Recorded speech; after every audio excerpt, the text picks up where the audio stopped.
League East. As we start play tonight, the Atlanta Braves begin 1/2 game behind the Washington Nationals. And look at the Phillies, 11-12 and 3.5 games behind the front-running and surprising Washington Ball Club. Good evening, friends. Joe Simpson, Chip Carey. Great to be back at the ballpark. Atlanta split a 4-game series with the Pittsburgh Pirates. But here come the Phillies. But they are 11-12. What's up? Yeah, we just saw that record for the month of April. That snapped a streak of 9 straight winning months for the Philadelphia Phillies. And they're not hitting. They're not hitting a lick. Naturally missing Chase Utley and Ryan Howard out of the middle of your lineup. That's going to hurt a lot. Braves saw that when they went to Arizona and they missed Young and Upton, and they took advantage of it. They've got to take care of business against these guys right now here against the Phillies. Yes, they're beat up. Yes, they're banged up, but they are still the Phillies. They are still the Phillies, but you know what? The Braves have not taken care of business against the Phillies in recent years, and last year, certainly more of the same. The Phillies have won 17 of the last 24 games played between these two teams. They've outscored the Braves in big numbers, and the Braves have not won a game against the Phillies since before July 10th of last year. It's time to put that to an end right here. If there is a constant for the Philadelphia Ball Club, it is terrific starting pitching, and we will see one of their aces today. It's Cole Hamels for the Phillies. Brandon Beachy, who's been dazzling too, goes for the Braves. When we come back, Tom Hart will look inside tonight's starting pitching matchup for Game 1 of the series here at Turner Field.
Atlanta Braves.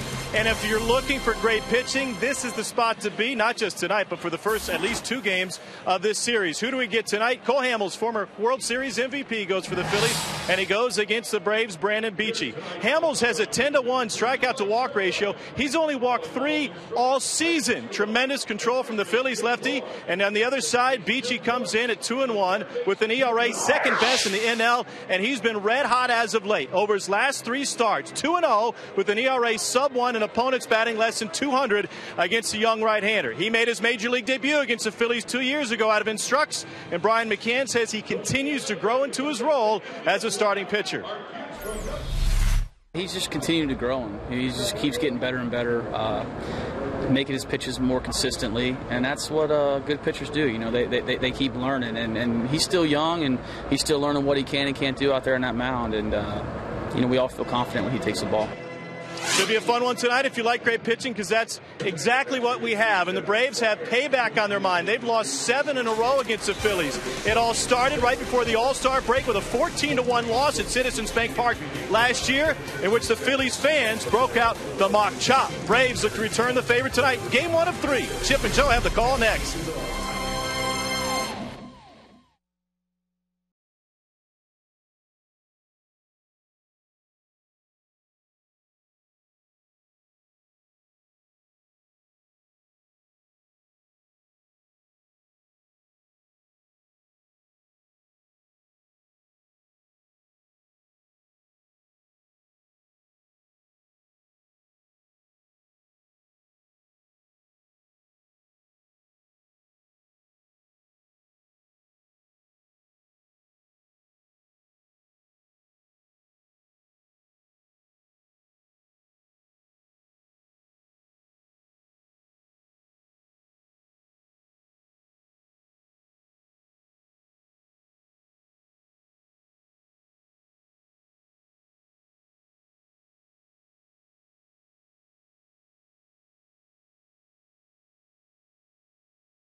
By AT&T Uverse, by Delta Airlines, and by Toyota.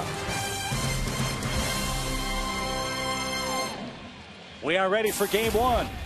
Charlie Manuel and his Phillies in town for the very first time this season.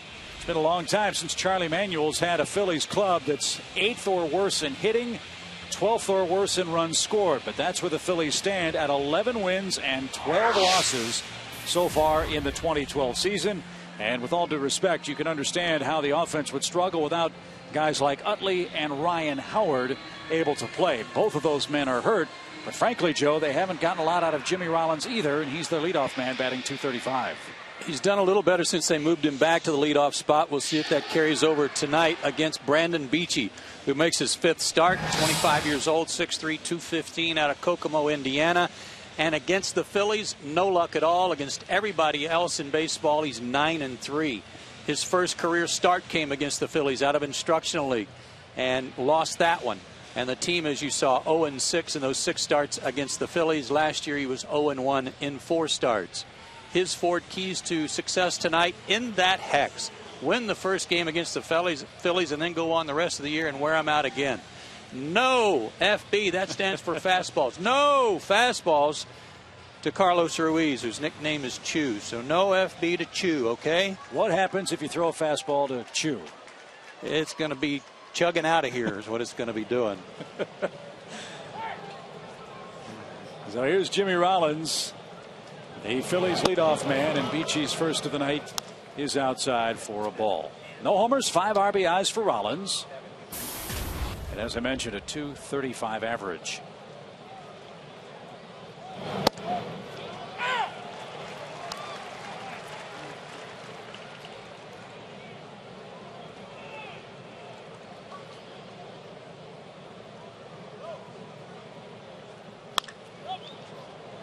Rollins rips that pitch past the first base bag, out of play. 1-2 your count.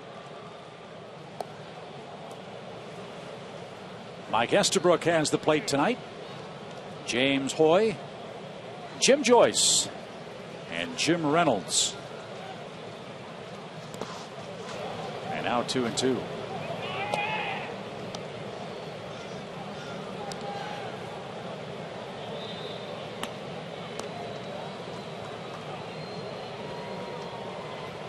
Rollins, Polanco, and Victorino to start the Phillies' night offensively. And Beachy just missed, full count.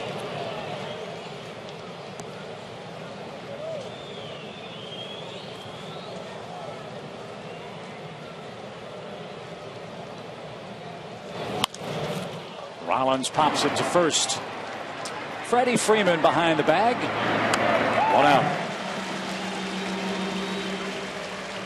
Here's a look at the Braves' defensive lineup tonight.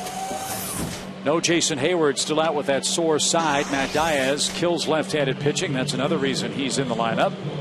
Juan Francisco gives Chipper the night off. And Brian McCann back in harness to catch Beachy's game. Their games have been very quick, the Phillies. They haven't played a 3-hour game so far this year. And a lot of that's because they're swinging early in the count, trying to be aggressive. And that's another part of their issue right now with their offense. They're not very patient. Their on-base percentage really low, and that's a little unusual for this team.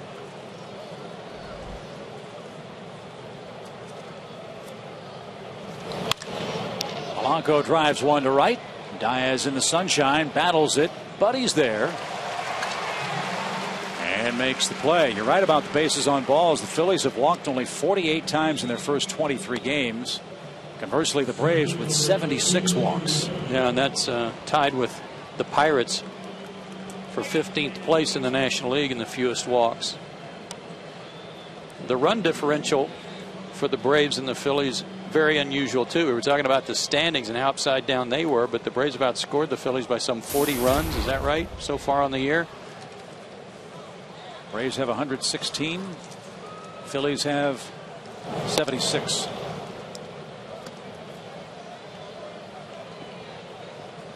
That's a ton. Here's Victorino. 1 ball, no strikes. Victorino at 228. And a fly ball to left.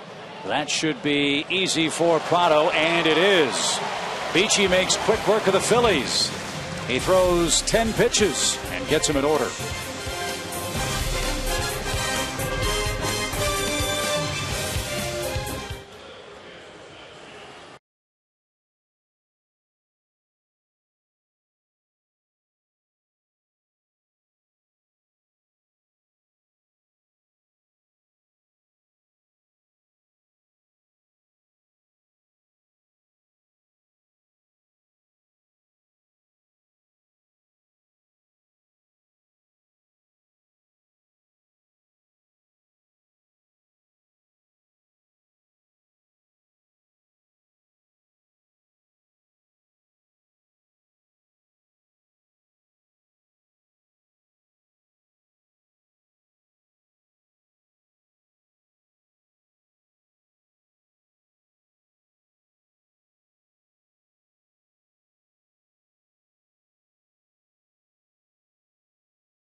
Turner Field. And Freddie Gonzalez lines him up this way. Michael Bourne has been great in the first inning. He leads things off. Freeman third, Ugla fifth. Diaz, Francisco, Pasternicki, and Beachy the bottom half against Cole Hamels. Cole Hamels now 28 years old, 6'3", 200-pounder out of San Diego. He'll be a free agent at the end of the year. And his success against the Braves, you know, everybody I think knows about that. 11-6 lifetime. That's the most wins against Atlanta among active pitchers. And he's won 3 straight games, so he's on top of his game.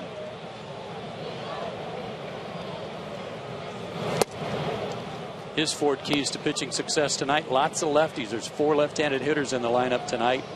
And that may affect his great changeup, not being able to throw it as much to left-handers. He's also got a good curve to complement that. And from what I'm told, the scouting report is that he's really been throwing those pitches for strikes, locating his fastball. He's had everything working. Only 3 walks and 30 strikeouts.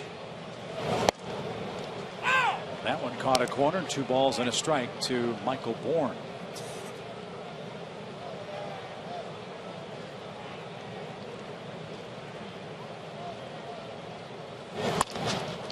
Bouncing ball toward Rollins at short.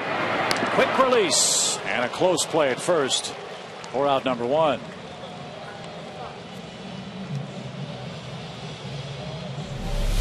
Jimmy Rollins is a former teammate of Michael Bourne's. He knows that he had to get rid of it quickly, and he did just in time. Their defense as a team still very good. 3rd in the league. They've made only 12 errors.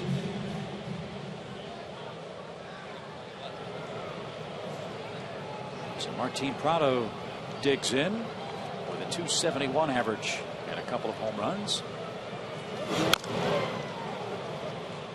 And strike 1 from Hamels.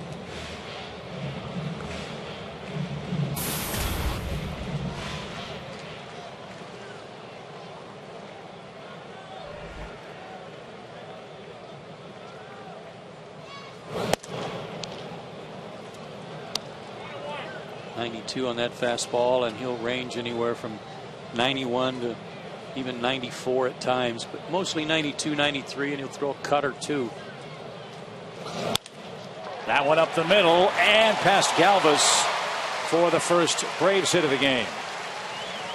Martin continues his good work against left-handed pitching, and that brings up Freddie Freeman. Here's a look at the Phillies defensive lineup. Shane Victorino will cover some ground in center. Pence and Nix flank him. Macedo Polanco, a great defensive third baseman, and a Gold Glover. Galvis has been sensational in Chase Utley's absence. Carlos Ruiz can shut down the running game.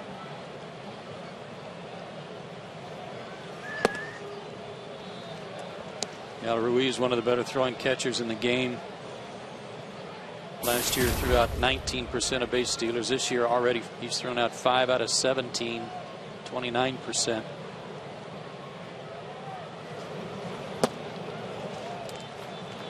How about Freddie taking 2 pitches from Hamels? 2 balls, no strikes.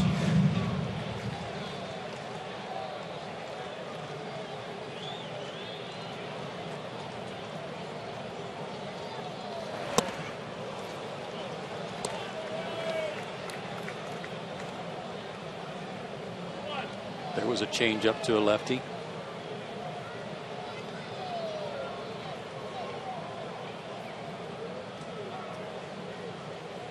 Prado's running. The pitch a ball. The throw to second is late. And Martin Prado steals second rather easily. And is in scoring position with 1 out. His 2nd of the year, and he went on his first move and had about 4 steps by the time Hamels let go of the baseball. Great read by Martin. How about the running Braves now? 18 for 23 in steals. They have more stolen bases than the Phillies.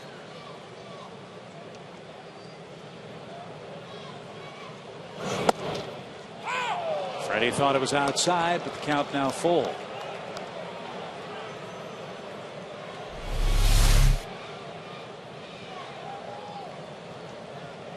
And Fox Tracks says Freddie was right. And he's down on strikes. Big pitch by Hamels. Now Brian McCann hits with 2 outs and Prado at second.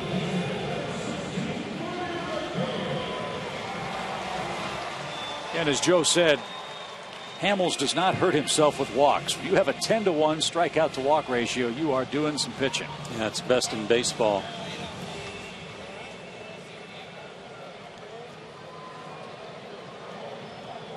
Let's see if Bryant can pick up the big 2-out hit.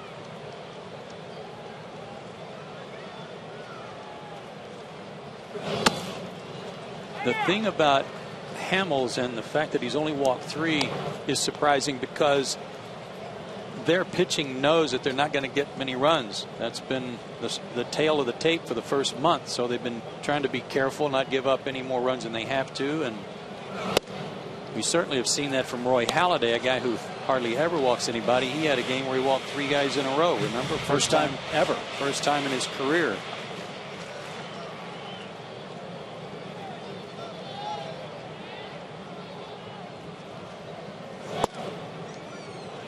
Hamels pitching McCann very carefully here with Ugla next. And interesting how from team to team the defensive alignment changes, adjusts, shift or no shift. And very little movement for the Phillies here for Brian, just having Galvis move over a little to his left at second base.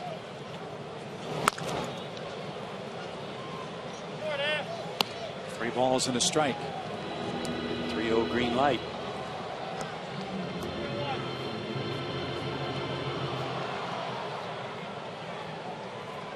Jim Thome, Roy Halladay talking it over on the Phillies bench as Brian hits it a mile high to left, and Nix near the line is there, and that retires the side. No runs, a hit, a man left, 1 scoreless inning under our belts in Atlanta.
There's a praying mantis sighting.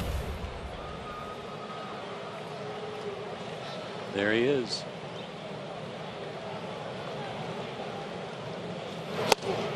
And a big swing and a miss by Hunter Pence, the Phillies right fielder, hitting .253 for the year, 3 homers and 12 batted in.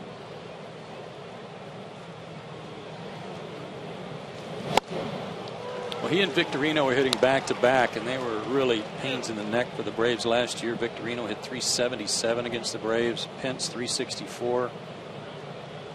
You got Victorino on the first pitch, and Pence is up there in a 6 for 38 slide. So needing him to fill some of the gap in the absence of Utley and Howard, that hasn't gone so well. Something that I think Lance Nix talked about in the Philadelphia newspapers today was he felt that some of his teammates were trying too hard. You played in the big leagues. Do you buy that explanation? I do. I think that was the case last September for the Braves. I think there are a lot of guys trying doubly hard to make something happen, and as a result put a little too much pressure on themselves. Up the middle, but Dan Uggla had Pence played perfectly. Low throw, but one out. Yeah, you can't dawdle. He'll hustle down the line and beat your throw. Tonight only, purchase a prorated season ticket plan of 16 games or more and you'll get a Braves autographed baseball. All season ticket holders get 33% off food and non-alcoholic beverages all year long. And Braves ticket reps are available now. Call them at 404-577-9100.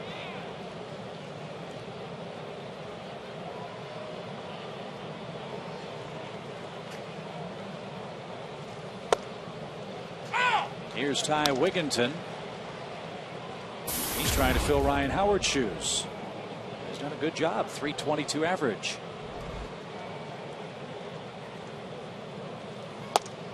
Might remember they also signed Jim Thome in the offseason, but he's just 2 for 18. 8 of those at bats as a pinch hitter. 0 for 8. Good hook.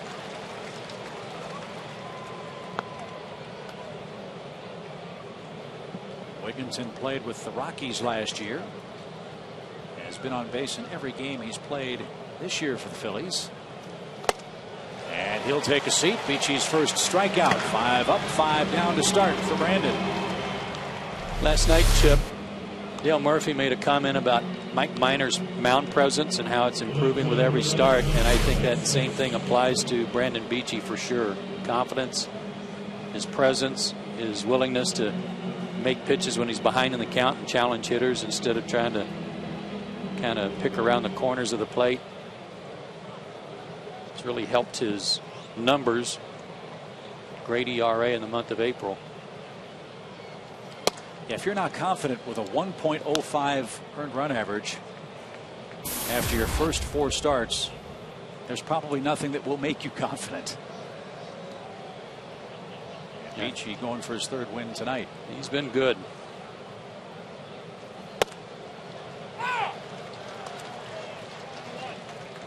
Even count to Lance Nix, the Phillies left fielder.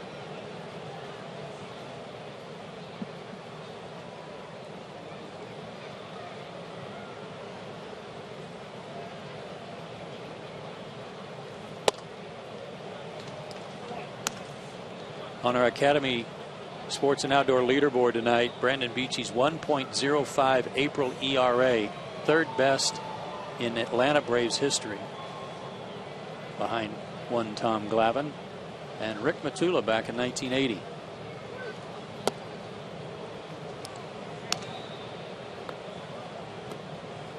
Just 3 earned runs now in 27 1/3 innings for Beachy, counting tonight's play.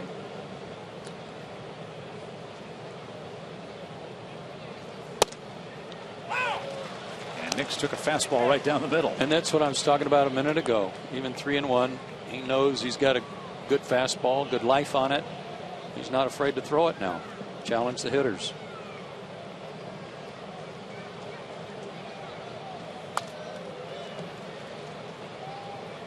Nix stays alive. It's been said many times that the best pitch in baseball is a well-located fastball. And with Brandon's being 92 to 94, sometimes 95. That's good stuff.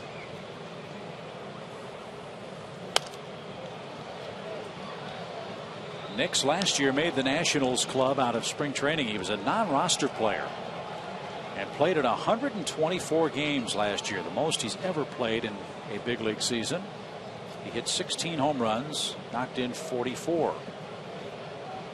He earned that playing time and then earned a deal with the Phillies, and all of a sudden he's playing a lot here, and I'm not sure he expected to be playing this much here.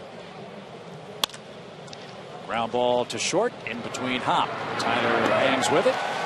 6 up, 6 down for Beachy as we head to the bottom of a scoreless second inning. Dan Uggla is going to start things for the Braves.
By Jamison Inn, by Checkers, and by AT&T. Beautiful baseball night. Our first look at the Fightin' Phils. Brandon Beachy set down the first 6-man he's faced. Cole Hamels allowed a first inning hit to Martin Prado. And now Dan Uggla goes to work first.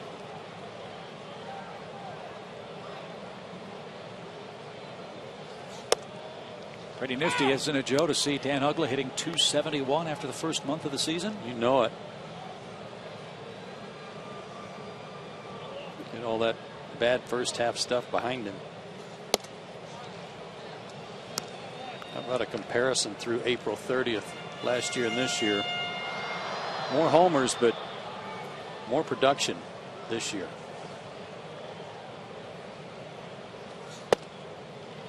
With all the left-handed pitching the Braves have seen this year, not surprisingly, with the good start, Uggla hitting .321 against left-handers so far.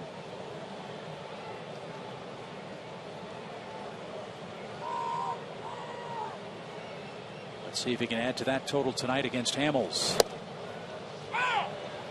2-2. The numbers we've seen for Dan against some lefties have historically have not been very good against Jonathan Neese, for example. Santana, guys with good changeups. And his numbers against Cole Hamels not very good. 8 for 50 in his career, but 2 of the hits are homers.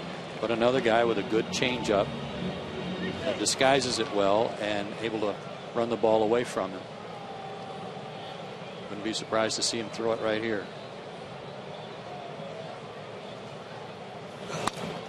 Fastball instead.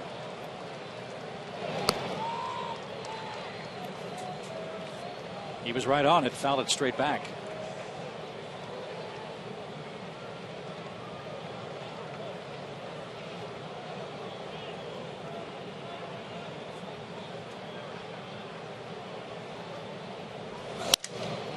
Fly ball down the left field line. Nick's on the run. That is going to bounce out of play. Dan broke his bat. Georgia Power customers can get a free in-home energy audit performed by an energy expert from Georgia Power. Learn ways to save money and energy around your home. To schedule an in-home energy audit, go to georgiapower.com.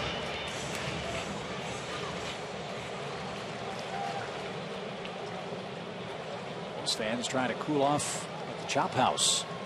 It's a warm day. Low 90s in parts of Atlanta. There's the changeup that gets Uggla. Second strikeout for Hamels.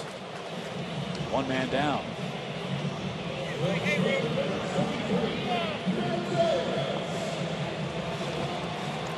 "87 degrees. You know, I checked the temperature. I thought at game time it was supposed to be 81, so we couldn't invoke the 82-degree no tie rule, but here we are. Pop fly foul by Diaz. And I like your bow tie, by the way. You like this one? I don't care what Baker says. He just can't tie one. That's why it is. Yeah.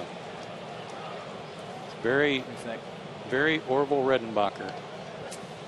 If I have to sell ice cream, Joe, on a hot day, I'm ready to go. You're ready. 1 ball, 1 strike.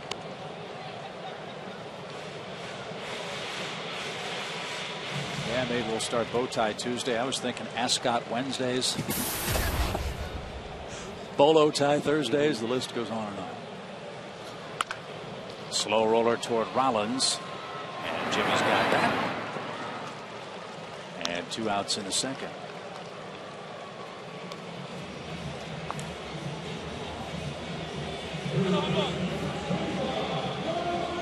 Third baseman Juan Francisco goes to work. This is going to be a curious matchup tonight. Francisco playing for Chipper, of course. He's had some good luck against lefties so far in limited at bats, but he's 3 for 8 against one of the better left-handers in the league. But not sure what Hamels knows about Francisco. He's never faced him before. Should be fun to watch.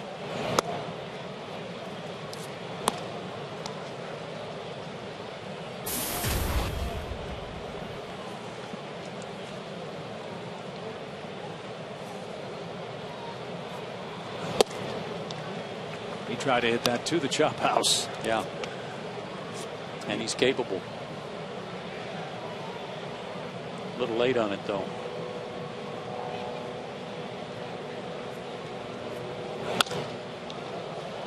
Foul to the left. 1 ball, 2 strikes.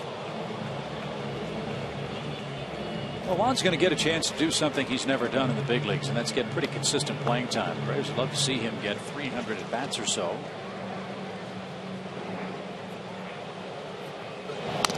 It's not unrealistic to think, with what we've seen so far, that he might be a 15 to 20 home run man. Yeah, it depends on his at-bats.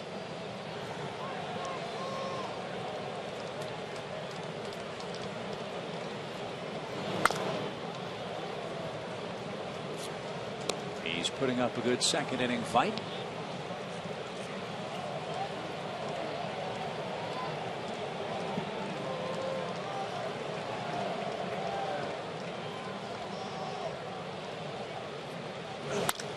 Line drive left field. 4 for 9 is Francisco against lefties now, and that's the second Braves hit.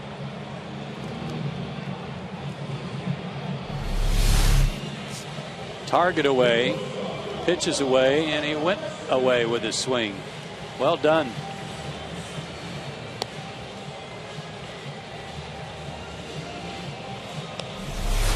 Recent at bats, including his pinch hit appearance last night.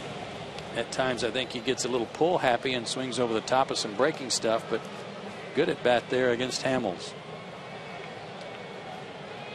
Tyler Pastornicki riding a 6-game hitting streak.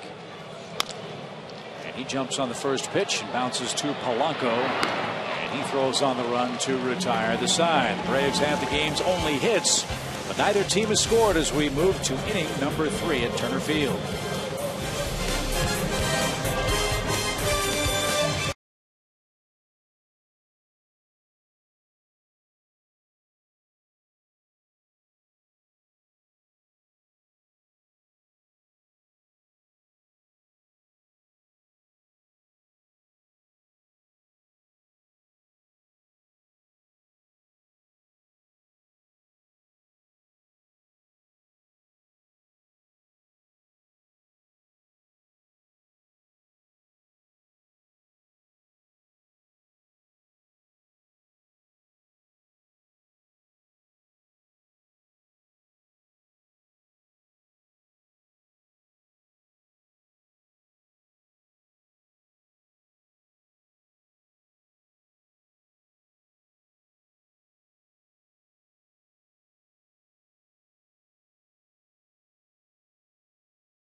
being injured for the Phillies. Joe, here's how Howard's season ended last year. Yeah, the last at bat of the National League Championship Series, he tore his Achilles tendon, had surgery, and he's still out because of it.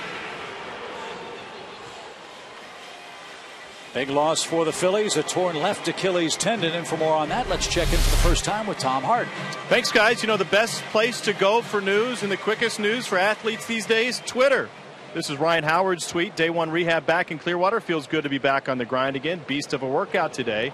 Still unsure when he will return, but it's good news for Phillies fans that he's back working out down in their spring training home as he builds a new home down in Florida. Chip. Thank you, Tom. Carlos Ruiz got a fastball. Come on, Brandon. Strike one. Put it in a good place.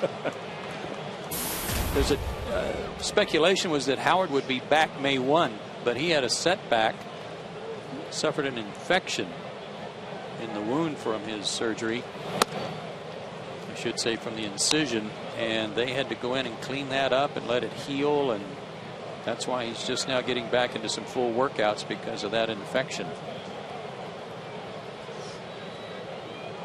So it may be another month before Howard's ready to go for the Phillies. I haven't heard any timetable at all for Chase Utley. Have you? I talked to a couple of the guys with the Phillies, and I had thought all along that it was the same knee that waylaid him last year. It's not. It's the other knee. It's the same thing that happened to his left knee last year. Oh, wow. But this year it was the right knee. And he's going through some special, I'll call it, and I don't know if this is accurate or not, but training. It's like he's retraining the muscles in his leg around his knee that he's having some great results with and moving along a little quicker than they really thought. So Ruiz, a ground ball to Francisco, who loads up and gets his man by a step. One out in the third. They're hoping and expecting Chase to join the team on this road trip, either here or in Washington, and start some baseball type practice, including batting practice, of course. So that would lead them to believe that maybe by the end of the month he might be ready to go, thanks to this new conditioning. But in his absence, this kid, Freddie Galvis, has really been a sensational surprise, especially defensively for the Phillies. He hasn't hit much, just 191.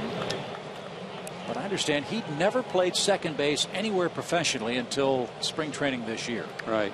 Superb shortstop. Good hands. They just figured he could make the transition, and he has. And he lines out to Freddie Freeman, who had him played perfectly. 2 men out for Cole Hamels.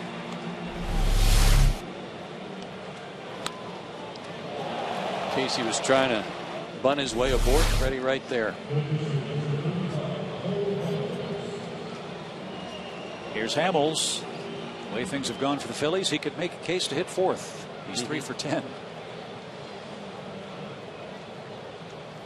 Oh, Livan Hernandez would definitely hit in the middle of their lineup.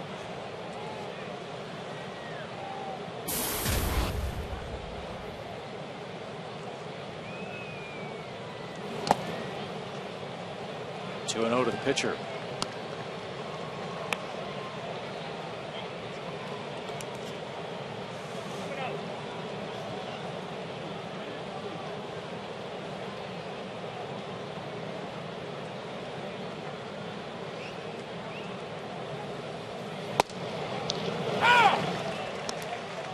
Hamels not a bad hitter in his own right. 3 hits this year already, one of them a double.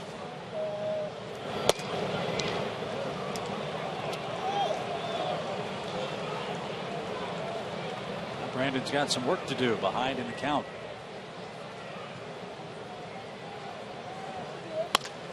Ground ball to second. And Beachy has set down the first 9 Phillies in order. He'll go to work at the plate first when we head to the bottom of our 3rd inning.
Come up in the third inning all season long. Braves baseball on Sports South is being presented by Academy Sports and Outdoors, the right stuff and the low price. And fans, tonight only, purchase a prorated season ticket plan of 16 games or more to receive a Braves autographed baseball. And remember, too, that all season ticket holders receive 33% off of food and beverage all year long. Braves representatives are standing by at 404-577-9100. Now that ice cream might have been 33% off. Could have been. But she's got 133% in that cup. And 100% good looking headband on too. That was nice. Brandon PHI starts it off. And the count even, a ball and a strike. Speaking of headbands and ice cream, happy birthday today to little Kathy Simpson. Our May Day birthday. Did you get her a baseball encyclopedia to help with our trivia for the rest of the summer? No, she's already got that. And the flashcards.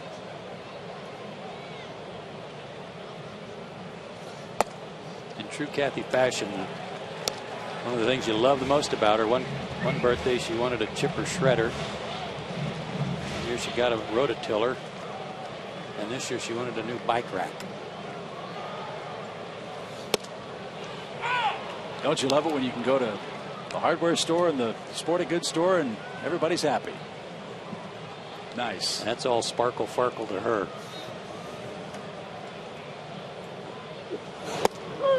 And PHI is called out on strikes. Third strikeout for Cole Hamels.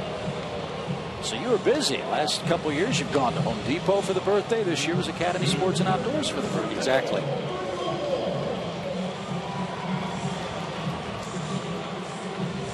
Kath, happy birthday. Many, many happy returns. We go to the top of the order and Michael Bourne.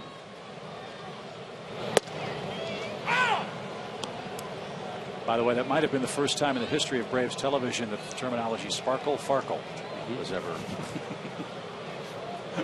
uttered.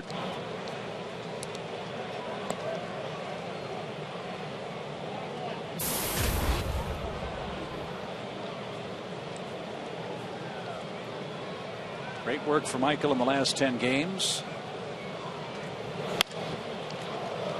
And Hamels tonight kept him off in the first, which hasn't happened often.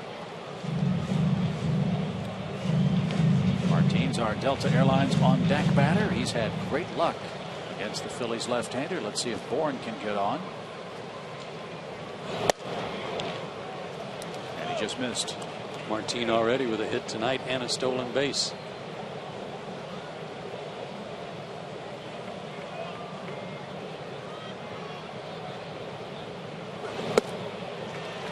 Despite the fact that the Phillies are having trouble scoring runs, the Braves have got to take advantage of every opportunity they get against this pitching staff when they have RBI opportunities. That didn't go so well for them in the Pittsburgh series. They were 0 for 10 last night, I believe, and something like 6 for 40 something, and with runners in scoring position in the series. So in this 3-game series, get those runs when you can against these pitchers.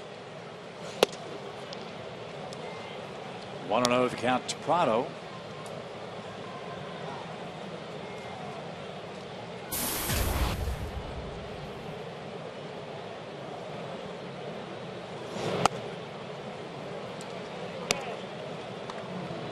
Now 2-0.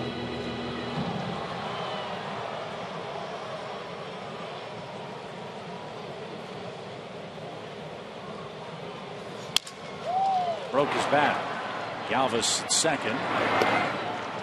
And that will take care of the Braves in the bottom half of the third inning. Top of the Phillies order. It starts with Jimmy Rollins. Brandon PHI back to the hill scoreless.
pitchers this year. Right now it's Brandon Beachy and Cole Hamels scoreless, with Beachy setting down the first 9 Phillies in order.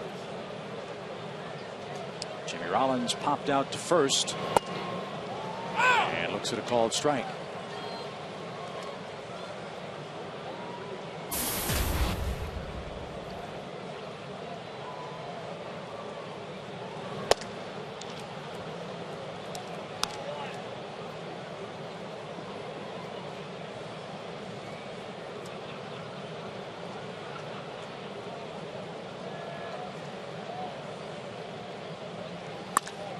Rollins drives one towards center. Bourne says he has it, and he does. Rollins 0 for 2. Trivia time at Turner Field. Our trivia question brought to you by AT&T Uverse. The last 20 years, Jimmy Rollins leads all players with 218 career hits against the Braves. Who is second? 20 years.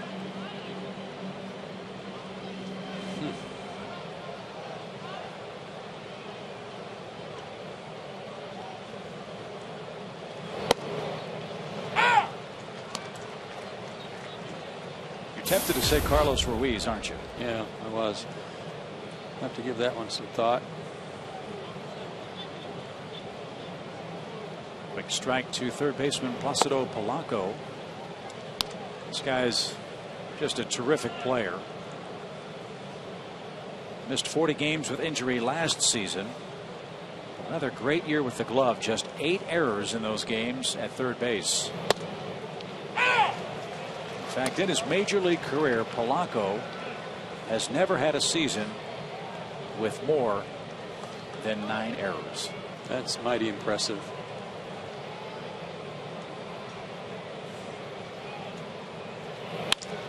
And a line drive down the right field line. It'll bounce in front of Diaz. And Placido Polanco has the Phillies' first hit. It comes with 1 out here in the 4th inning. And you got to play him that way. That's the way he likes to hit the ball. There was one scout that said the only reason the right fielder plays him in fair territory in the National League is because he has to. So I think for future at bats in this series, Matt Diaz or Jason Hayward or whoever's in right field can move even closer to the line on him. So here's Victorino.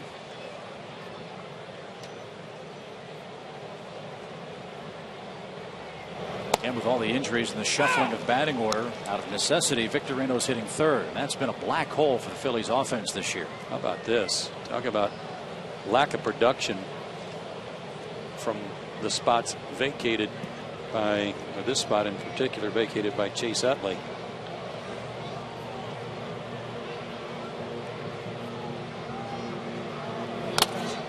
Foul off McCann's headgear, 0-2.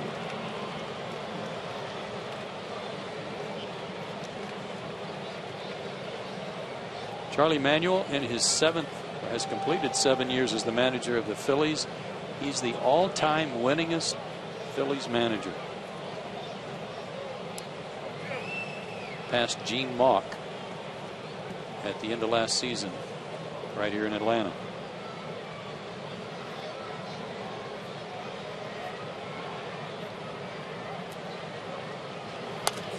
It's funny too for Charlie. Just a few short years ago, before the Phillies started racking up division title after division title, there was some in Philadelphia who wanted to run him out of town. They didn't either like or understand his managerial style. I'm speaking of some fans up there. But he's outlasted them all and has had the last laugh. They've had a great run. Charlie Manuel is the skipper.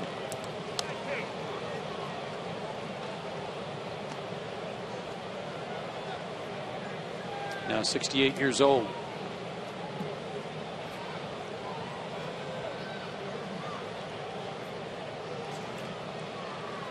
One-two count to Victorino. And Shane bounces that off the plate foul.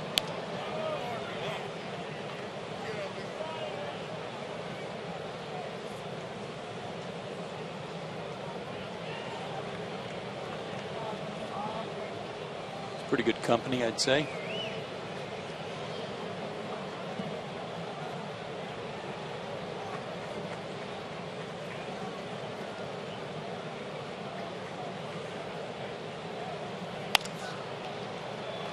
Victorino slices that foul. Remember, Chip, in 2009 and 10, what a great job the Braves did of controlling Jimmy Rollins and Shane Victorino, keeping them off the bases. I mean, they just had horrible on-base percentages against Atlanta. That turned around a lot last year for Shane. You see his numbers here at Turner Field are outstanding. He had 377 against the Braves, 447 in his last 10 games here. Pop back our way. And out of reach. Victorino's still alive.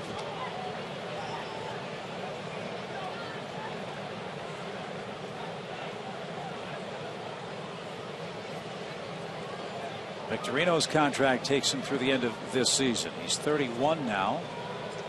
Phillies got him in the Rule 5 draft.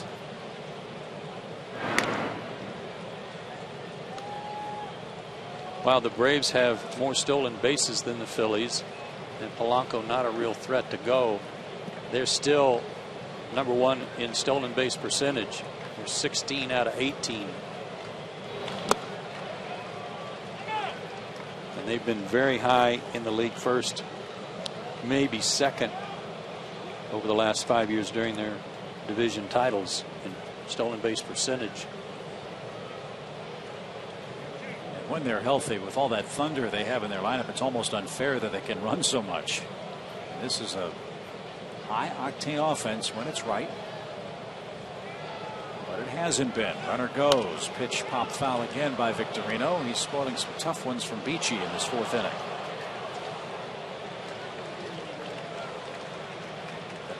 The next pitch will be the 10th in this at bat.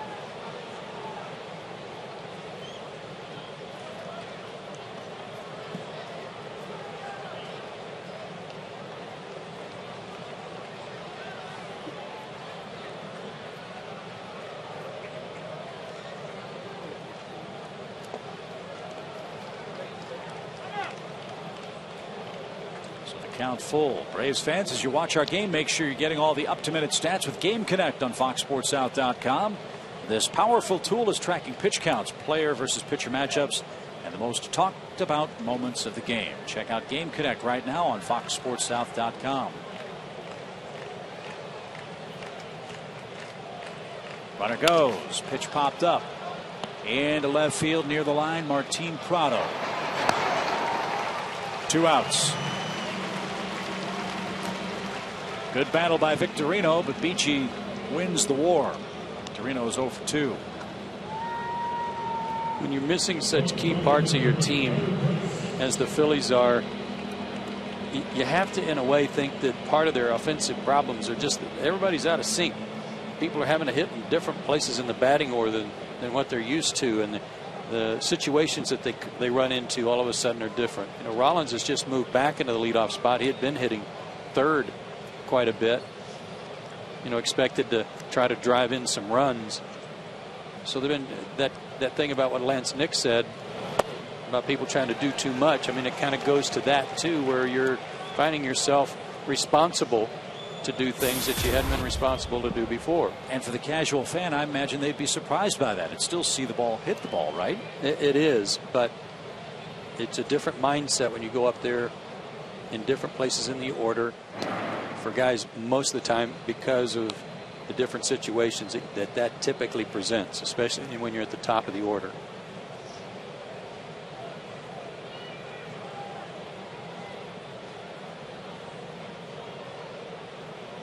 Pence down a strike. He grounded out to second his first time up, and looks outside at ball 1.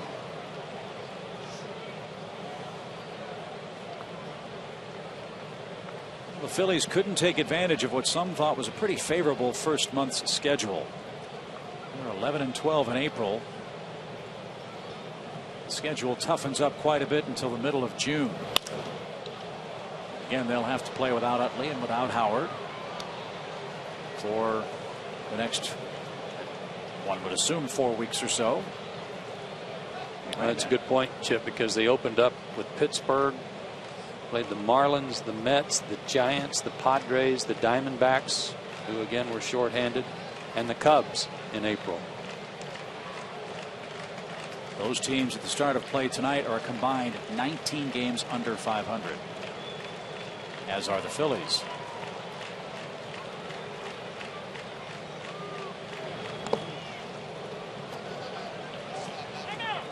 Two and two.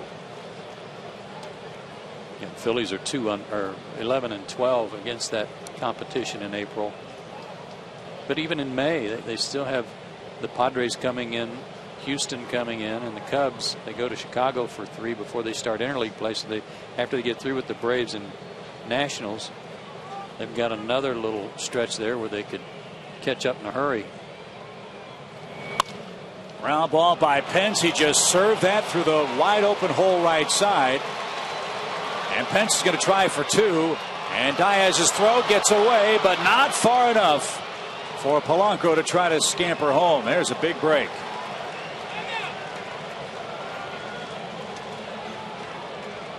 Pence with a little squibber into shallow right field ends up at second base. Polanco at third with 2 outs. It wasn't a check swing, but the next best thing. I mean, it was about a 3/4 swing here, just trying not to strike out. And what does he do with Ugla playing up the middle?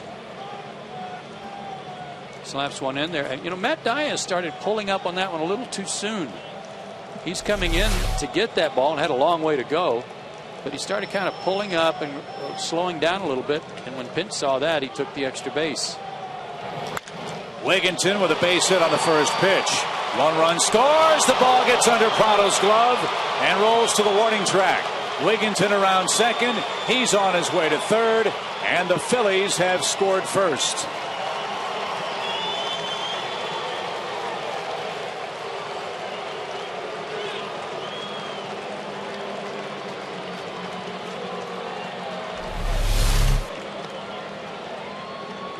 Hanging breaking ball, and boy, Wigginton didn't miss this one. They were waving Hunter Pence in all the way. Should be 2 RBIs.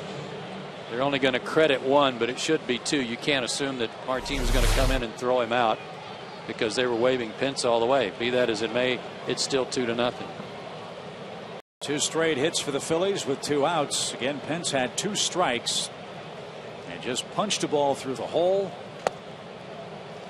And now Wigginton with a line drive into left field gives the Phillies an early lead of 2-0.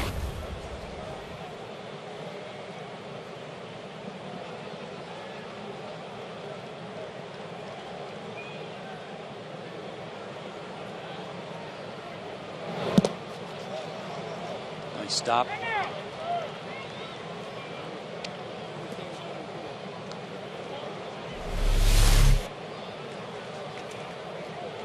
Off the plate and off the shoulder. Good play by Mack. You know, Beachy made a good pitch on Hunter Pence that cost him, and he made a not so good pitch against Wigginton that cost him.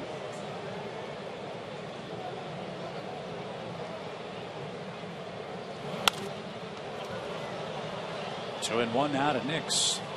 Beachy trying to break through for the very first time against the Phillies. In this head-to-head series, we joke about it all the time when we see the Mets. We always see Dylan G. Seems like every time we see the Phillies, Beachy's pitching in rotation. He's had to work hard in this 4th inning.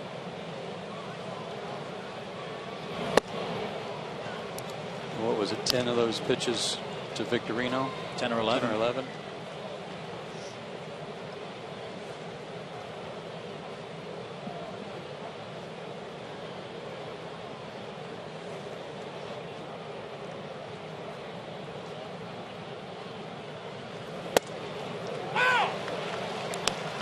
Full count.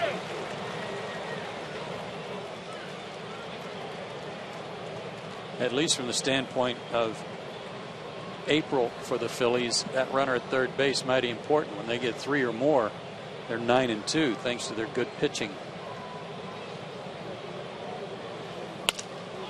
In the air to center, Michael Bourne is there, and that retires the side. Beachy had a very long 4th inning. The Phillies touch him for the game's first 2 runs.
7 in a row to Philadelphia, and they trail early on our Hardy's game summary.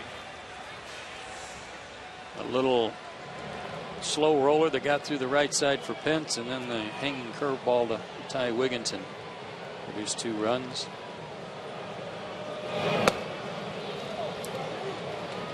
So the bats have to get something going against tough hombre Cole Hamels. Freeman, McCann, and Ugla, middle of the Braves order, up in the 4th.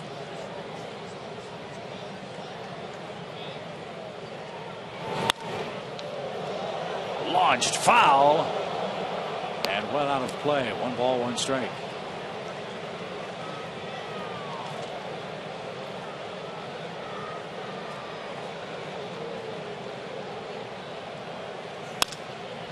High fly to left. Nix surrounds it, catches it for the first out.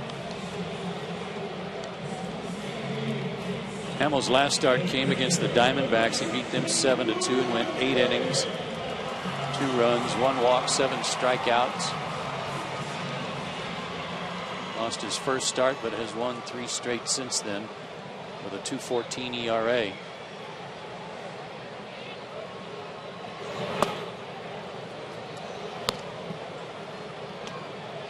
With all the talk of Roy Halladay on this staff, Cliff Lee on this staff, I don't know if anybody in baseball overlooks Cole Hamels, but maybe he hasn't been as appreciated as he should be. This guy takes the ball every 5th day and gives you a great chance to win. He hasn't had that one remarkable year that's even approached, say, 20 wins. He's been very consistent, though, around 12, 13, 14, 15 wins, and last year went 14-9 with a sub-3 ERA. I think he was very motivated last year not to be just another guy in the rotation behind Halladay and Lee. Think of the number of starts he pitches in that bandbox of a park. Very friendly to right-hand hitters.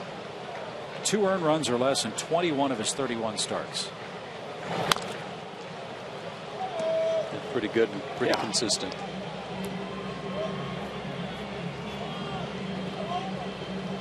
But the Braves know they're going to need at least 3.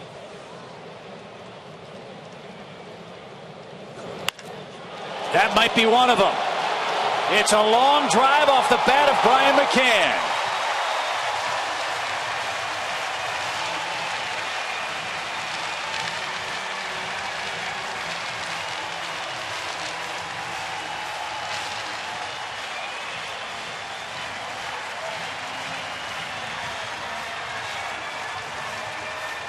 I'll bet Hamels thought he had that ball by him. Up and in. Brian got his hands inside the baseball, got the hips open to get the barrel to the baseball, and it jumped. 4 homers, 10 RBIs for Brian, and now it's a 1-run lead for the Phillies.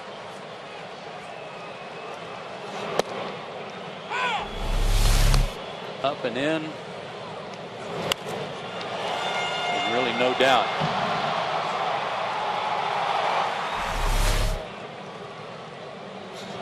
His first home run since he knocked one out of the ballpark in Arizona against Trevor Cahill. Also Brian's first hit since missing a game with that intercostal muscle strain. And a hot smash past third, foul off the bat of Van Ugla. 1-2 the count.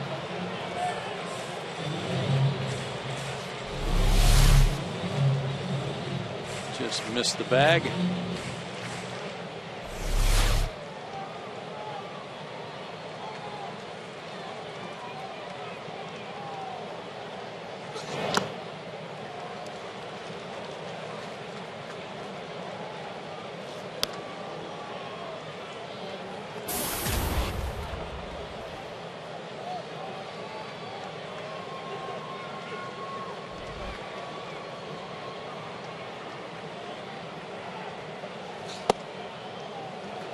Full count.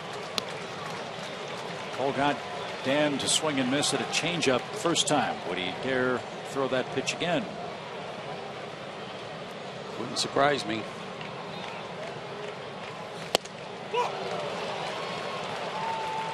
2 outs. Might have chased ball 4 though with a high fastball. 5th strikeout for Hamels tonight. And they're empty for Matty Diaz. Sunday, NASCAR on Fox heads to Talladega to take on the big one as defending champion Jimmy Johnson leads the world's best drivers in a chase for the checkered flag. Fox Sports is proud to bring you exclusive coverage of Sprint Cup Series racing with the Aaron's 499 live from the Talladega Super Speedway Sunday at 12 Eastern, 9 Pacific. And we did get confirmation as to why it's the 499 and not the 500. That's part of Aaron's advertising slogan. Oh, but the race, Laser Baker said, is actually a little more than 500 miles. okay. I thought maybe they'd only rented the track out for 499 laps. That was a lease agreement. Anything's possible. As Diaz looks inside. 3-0 to the Braves right fielder tonight. McCann was swinging 3-0 his first time up. Let's see if Diaz gets a green light.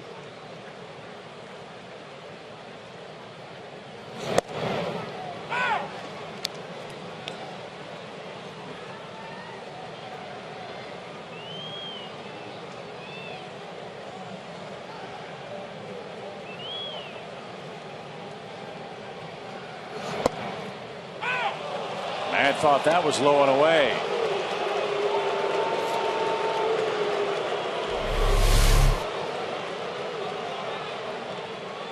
Could have been that the way Ruiz caught that ball, didn't do a good job of framing it, made it look worse than it was. Fox Track said it was a strike. But also a little bit of a late call from Estabrook.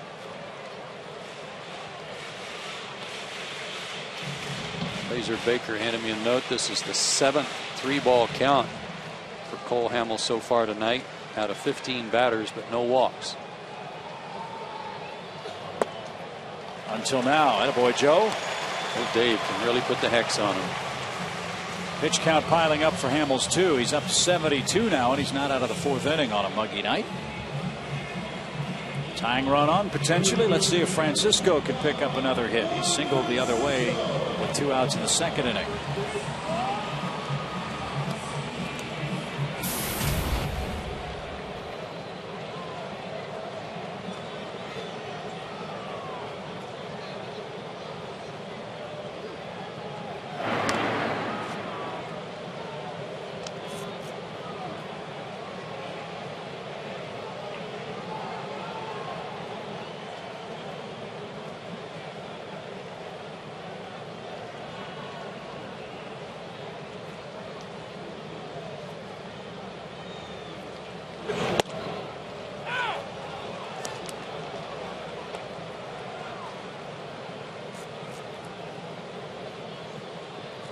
If you're Juan, having gone the other way to spoil a pretty good pitch, at least early in the count, you can look for something in that you might be able to pull in the hole over here.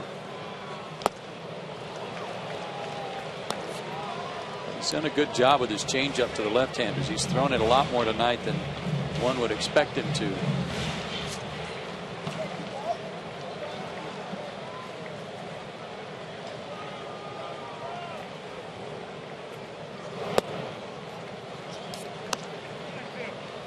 Fourth inning's been tough for both starters. Beachy threw 30 pitches in the top of the frame. Hamels has labored here in the 4th. A McCann homer, 2-out walk to Diaz. This is 26th pitch. And it's rolled toward first. Took a left turn at the stripe, and Wigginton is there to retire the side. Brian McCann hit his 4th homer. That cuts the Phillies' lead in half as we head to the 5th. Lower portion due for the Phils. It's a 2-1 Philadelphia lead.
Brian McCann helped Brandon Beachy get one of those Phillies runs back. It's now a 2-1 score with Carlos Ruiz starting it off for the Phillies. And high for ball one.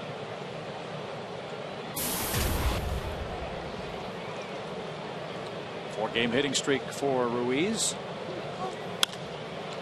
And a sky-high fly to right. Corner, Matt Diaz makes the play.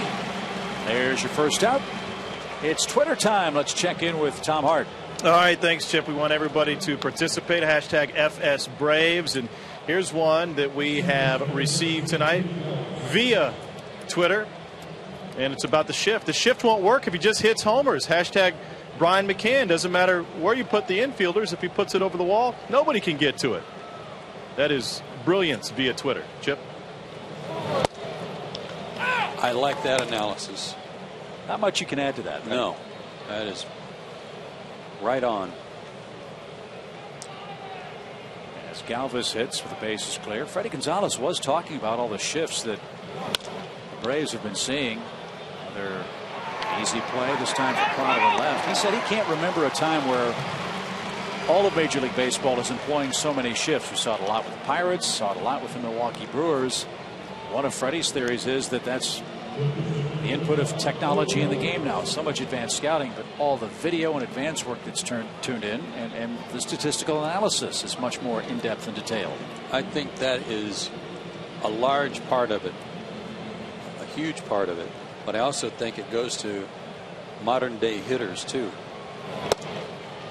who are pull hitters. They don't use the whole field. There are, not everybody, but there are a large number of guys that you know are just dead pull hitters. And Freddie talked about that too, and that's exactly what he thought too. He felt that the shift, fans will say, well, why doesn't he just hit the ball to left field? Hitter swing is a hitter swing.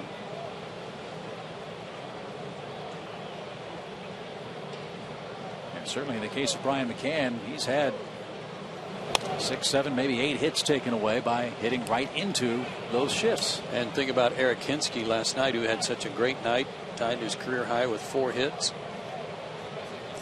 One of those was a bunt to beat the shift, and the other one was a double to left field over the left fielder's head. And that's one reason why defenses employ the shift against big hitters. See, and he didn't try to be fancy with it. He just made sure he kept it fair. Had plenty of room to work. And if you're an opponent, you want Eric Hinsky bunting, or you want Eric Hinsky swinging away and maybe hitting a home run? Seems to me at that stage of the game, it was a pretty close contest, and Braves were down. Well, I think they might have had the lead at that point. 2-0 lead, so they're just trying to add on. That's what the Braves will try to do when they come up in the 5th inning. Nice pitch to retire Cole Hamels. Pastornicky, Beachy, and Bourne are due.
Pastornicki will go to work first against Cole Hamels. Now remember this young lady earlier?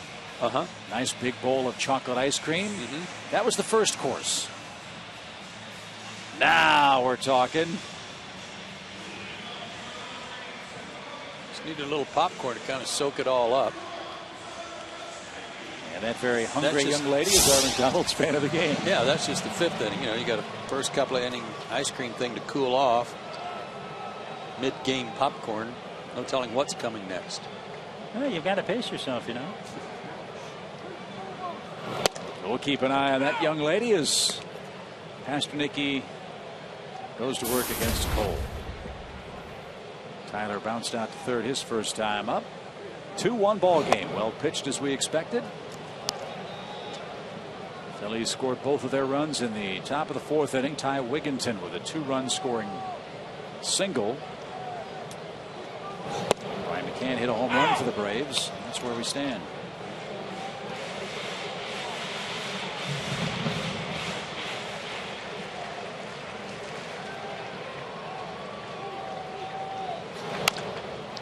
To short. Rollins charges. And 1 out.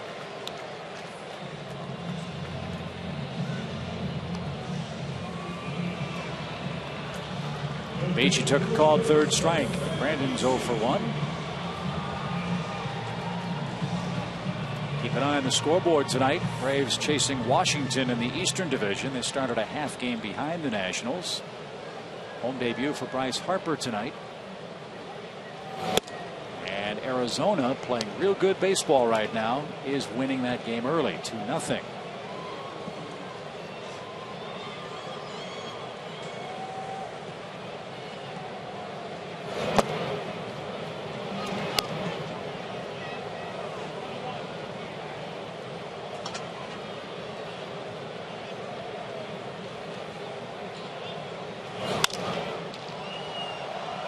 Foul out of play.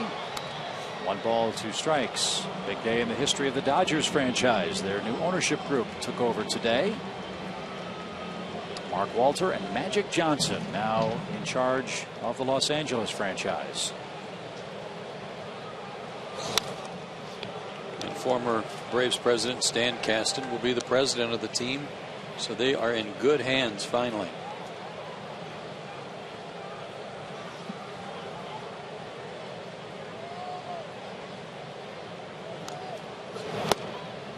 Beachy down on strikes. That is 6 strikeouts for Cole Hamels. Base is clear for the top of the Braves order. Game 2 of the series comes tomorrow, and a pair of aces will hook up. The Braves and Phillies. Roy Halladay and Tommy Hanson go to work. Jameson in upcoming schedule.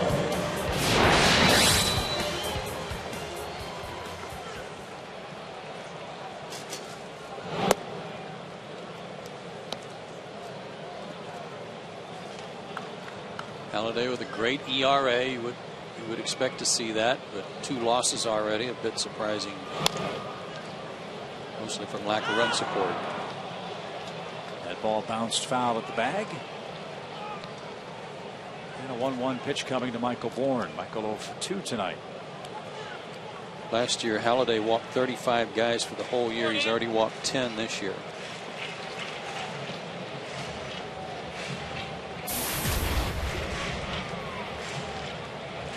I think he needs to go down to AAA and work on his control, don't you? Just a couple of starts. Line foul. I don't know how many wins Halladay has in his career, but do you think he's got a shot at 300? He's pitched a lot of innings, a lot of complete games, and frankly in Toronto for some struggling clubs. He's got a ways to go. Bourne hooks a single with 2 outs.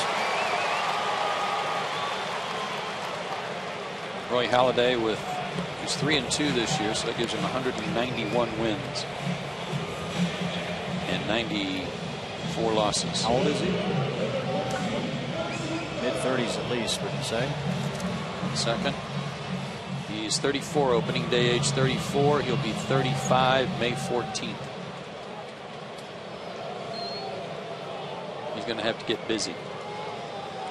Let's see if Michael gets busy. Prado swings the first pitch and flies toward Penson right.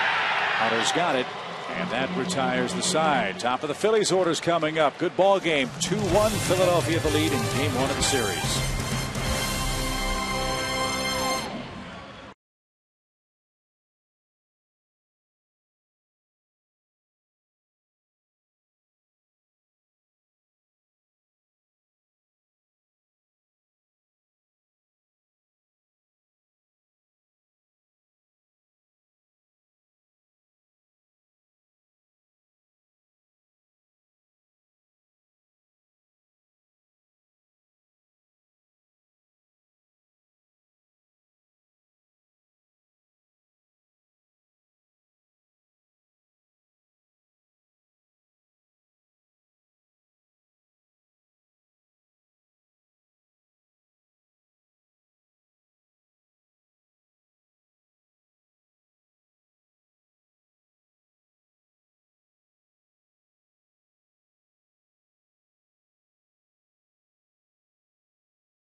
Beating the Phillies is a capital idea, don't you think? We're through 5, down a run, with Jimmy Rollins set to go here at Turner Field on a gorgeous night. Brandon Beachy with 79 pitches misses outside to the Phillies shortstop. Rollins 0 for 2 so far in the game.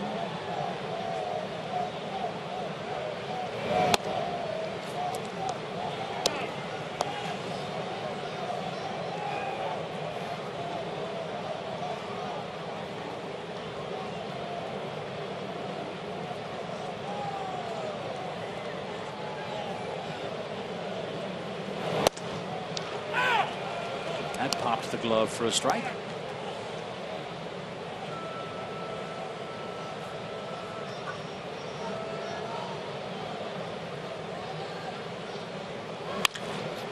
And Rollins pops a 2-1 pitch into right field.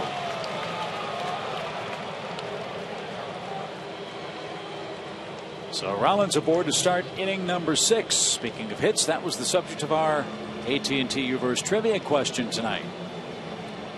Jimmy Rollins leads all players with 218 career hits against the Braves in the last 20 years. Who's in second place? Speaking of second, I'm going to say a guy who played a lot of second base, Craig Biggio. It's a very good call. I'm going to say Barry Bonds. Oh. Right position. Louis Castillo.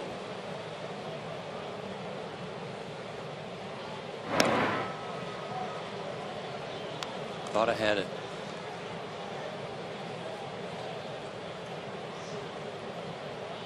Rollins has stolen 30 bases or more 9 straight years, or excuse me, 9 years. He's had 30 or more steals. He's 4 for 4 this season. He's got a pretty good lead. And a strike to Polanco. We didn't like the call.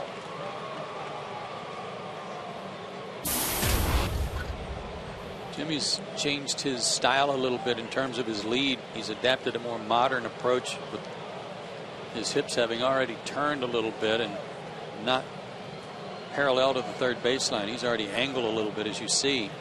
for that crossover step. Something new for him. And while that certainly gives you an advantage if you're going to steal or take off on a base hit, it does compromise your ability to get back to the bag on a good move.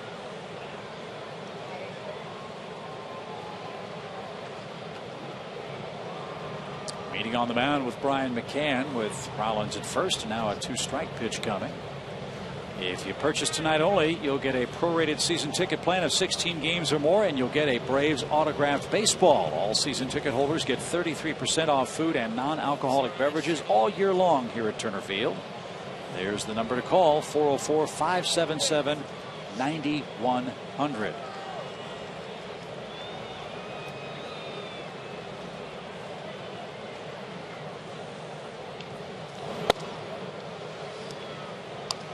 After that base hit to right last in the 4th inning by Polanco that got their rally started, Matt Diaz has moved over a little closer to the line in right field.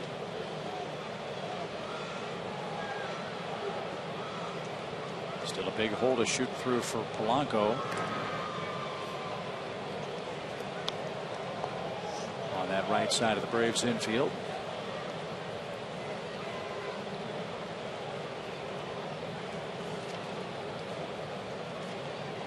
Polanco started with the Cardinals.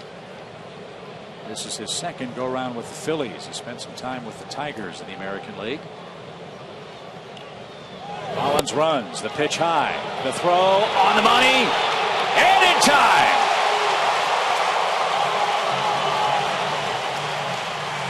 Did he get him on the first slide by, or did he slide off the bag? Pasternak kept the tag on him, and Jim Joyce waited and then called him out. It's a good crossover step. But he came off, his hand just came off the bag, and Tyler was wise enough to keep the tag down there and got him.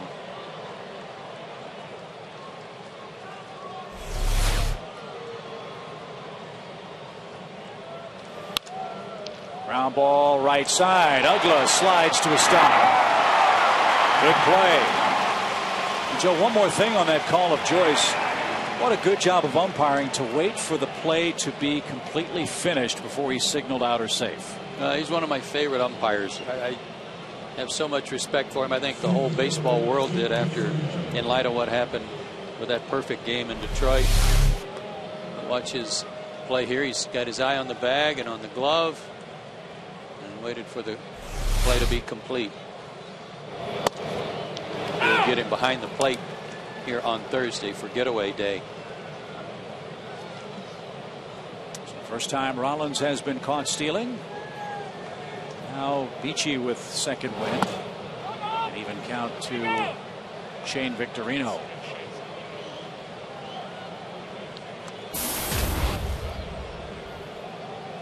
Victorino, 2 hits in his last 19 at bats.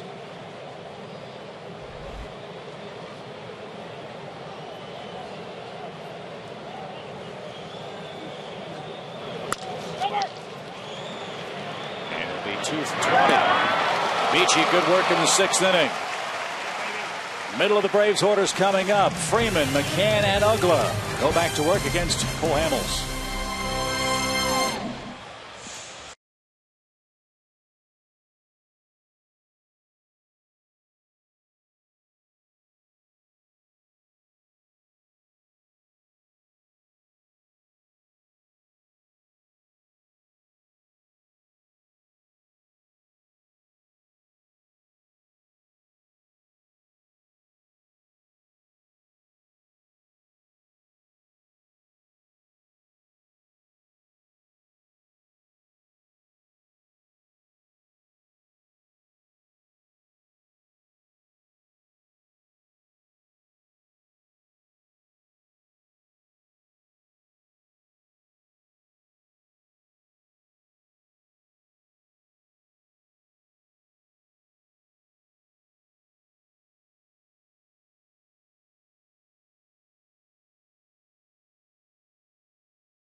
An inside look at the Southern Miss baseball team led by head coach Scott Berry. Follow the Golden Eagles behind the scenes as they face conference rival UCF.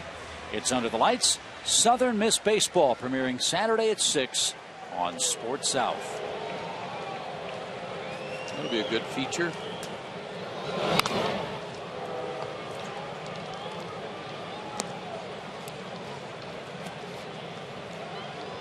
Sports South, Fox Sports South do a great job of covering college baseball.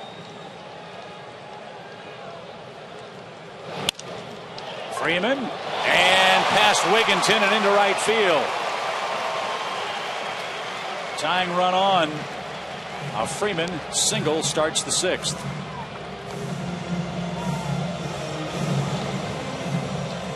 First leadoff man to reach.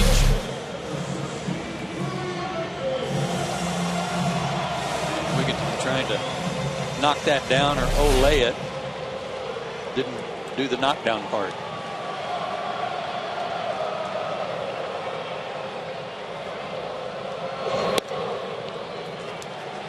Ball 1 to McCann, who hit a 387-foot homer in the 4th. That accounts for the Braves' run tonight.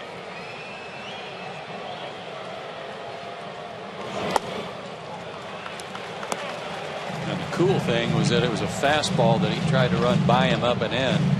I'm not sure that that's where he was supposed to throw it, but that's where the location was, and Brian got around on it. Hamels wanted that pitch. Now has to ponder a 3-0 count to the Braves catcher. He flied out in the first inning, but it was after he had fouled off a 3-0 pitch. Oh. Brian thought that was way outside. Take a look at Fox Tracks. That wasn't even close. Brian was right to turn around.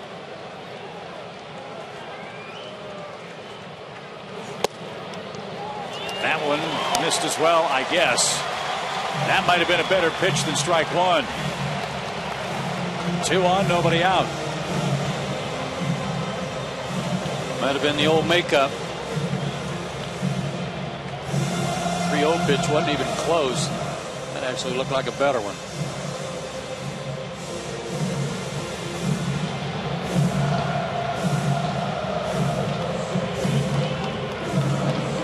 Rich Doobie, the pitching coach. The bullpen for the Phillies will get busy.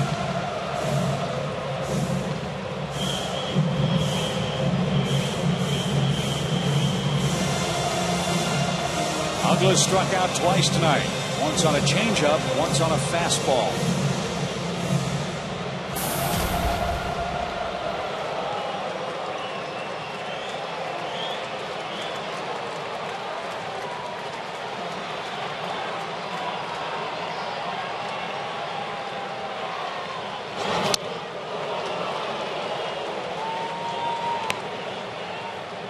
Strike 1 to Ugla.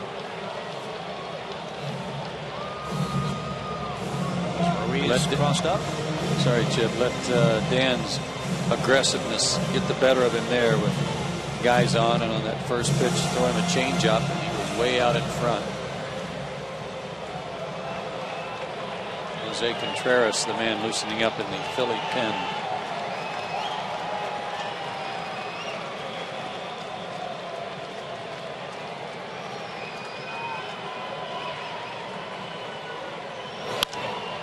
Popped up. Wigginton on the infield fly. Makes the play. A little shaky, but Ugla automatically out. 2 on, 1 out. Here's Diaz.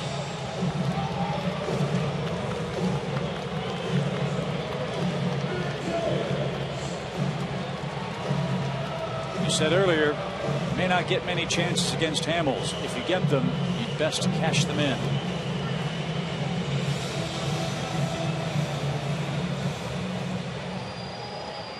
Braves had a runner at second in the first inning, couldn't score. And Freeman at second here in the 6th, now with 1 out in a 2-1 game.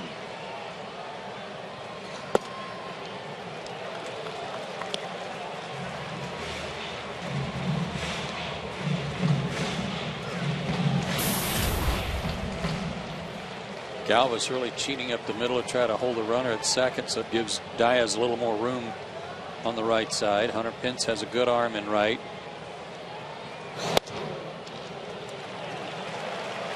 Shane Victorino in center, very shallow, and he's got a good and accurate arm. Gold Glove winner.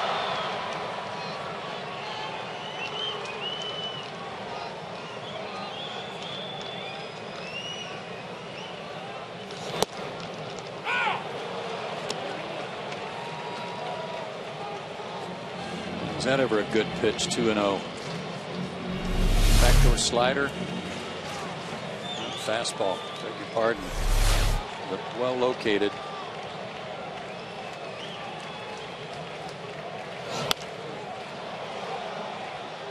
Matt fought that pitch off. Now has an even count.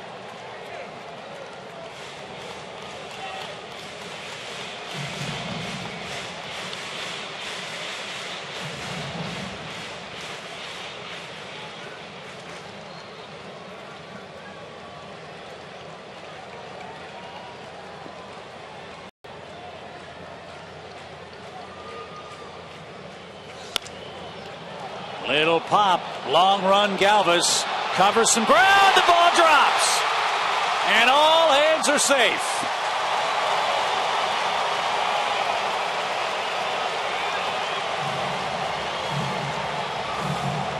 Matt Diaz and Freddie Freeman were joking before the game. They wanted a blue pit. That was a perfect time to pick one up. Boy, just out of the reach of Galvis, too. This is Matt's first start since the first game in Los Angeles on the last road trip. So he's getting a few at bats, and kind of tough duty when your next start comes against a guy like Hamels. And a little bloop there, that's a beauty. The Phillies bullpen a little, not short-handed, but they had to put one of their guys on the disabled list today with elbow inflammation, David Herndon. They called up Brian Sanchez, who we've seen a lot while in Florida. He's a good arm. That was Contreras, who started the year on the disabled list. He just came back, and he's just been in 4 games. So no place to put Juan Francisco. The Braves have the bags full, 1 out. And Juan 1 for 2. Remember who's in trouble. Get a good pitch to hit.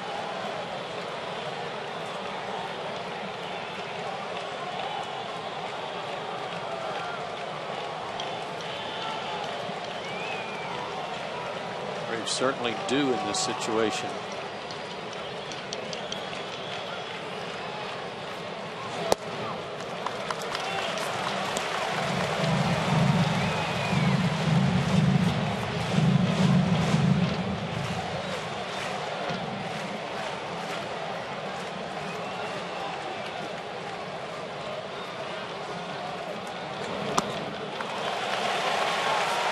Laid off the change. Good patience. Good hitters count.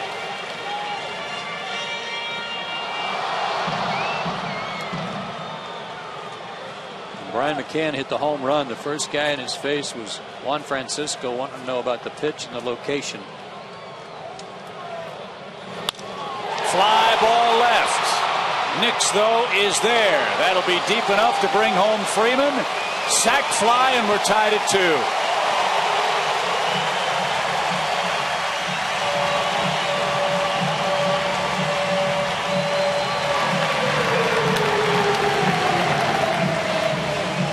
Great job by the kid going the other way. That's twice tonight he's done that. Once for a hit, now for the RBI that ties the game up against a tough lefty. Wasn't trying to pull the ball. That was something Cole Hamels was hoping for, that he might roll over the top of that outside pitch and hit into a double play. Little roller. Pasternaky jumped at the first pitch, and he and the Braves are done in inning number 6. Braves got a chance to score against Hamels. They do that indeed. A sac fly ties the game 2-2 as we head to the 7th.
Always fun when you've got at least a tie game late. As you see on our Blimpie game summary, PHI and Hamels have pitched very well tonight.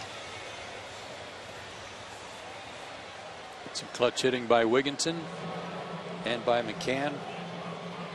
And a good at bat by the kid Juan Francisco in the bottom of the 6th. His sacrifice fly tied the game at 2. Now Hunter Pence starts inning number 7 at the plate for the Phillies. Lined, and Tyler caught that one. He's had trouble with that play on this homestand. He just handled a laser by Hunter Pence for the first out.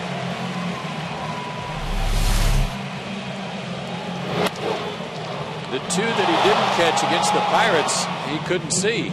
Claimed that he lost him in the shirt sleeves and the sun that was reflecting off the stadium, but fortunately saw that one all the way.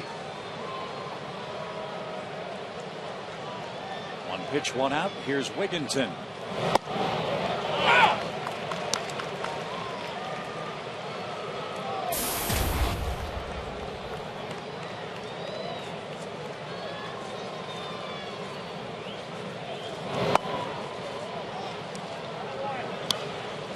This guy's carved out a pretty good career. He's played with a lot of different teams, but he can play both corner infield positions. He can play left field. And he's even played a little second base at times too. Strong right-handed hitter off the bench.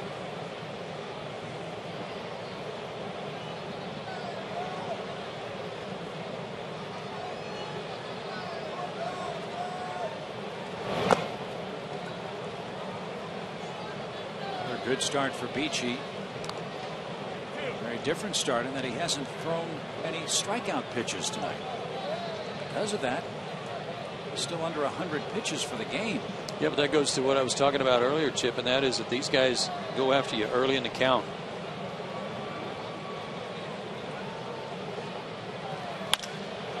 Well hit right center. Long run Diaz. Matty at the wall. He caught it at the State Farm side.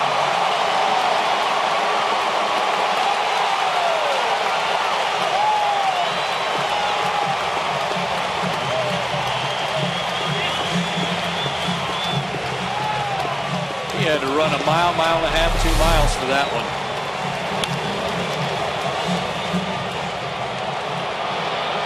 Little adjustment right there to maybe a little bit to the right.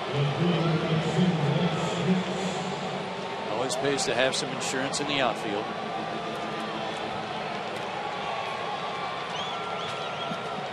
Terrific play. Here's Nix. High ball 1.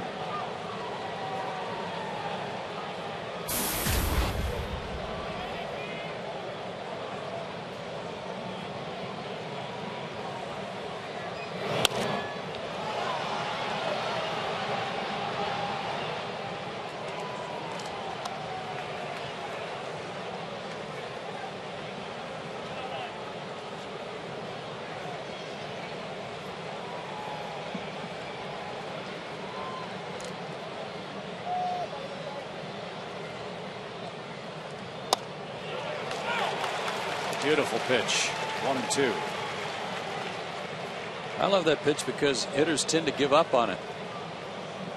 His 100th pitch was a beauty.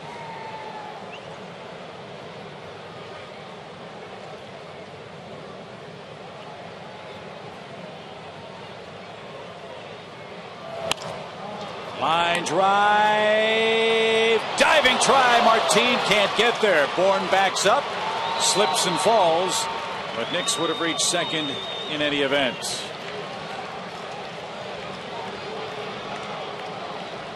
Now Ruiz bats with the go-ahead run in scoring position for the Phillies. Oh, just missed. Good effort. And with 2 outs, you can afford to go for it like that. If there's less than 2 outs, you might play it safe so that you just hold the guy to a single. But with 2 outs, you can take a chance. Now you have to face a man that's worn out Braves pitching. Carlos Ruiz, the subject of our Georgia lottery, hitting the jackpot. Be careful, first pitch fastball. That would be a no-no.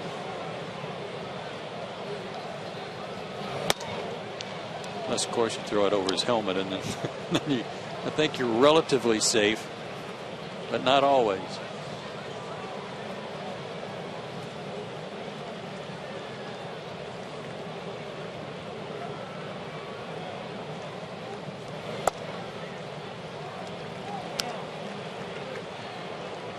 Got Galvis on deck. And a 2-0 count.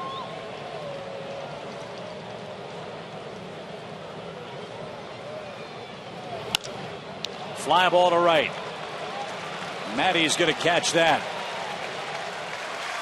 And Brandon Beachy, 7 very strong innings at 104 pitches against the Phillies. His spot's due first when the Braves come up after the 7th inning stretch.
One against the Phillies.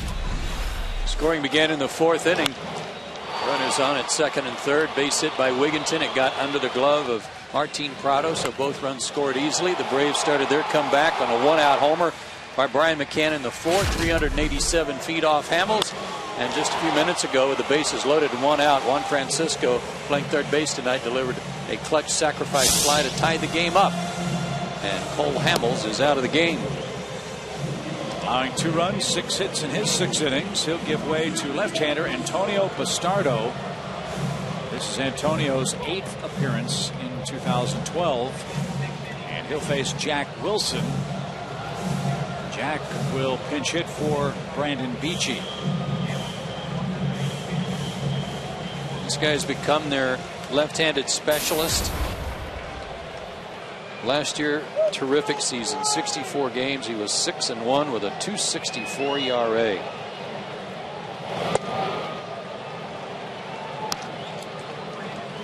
He had 70 strikeouts in 58 innings.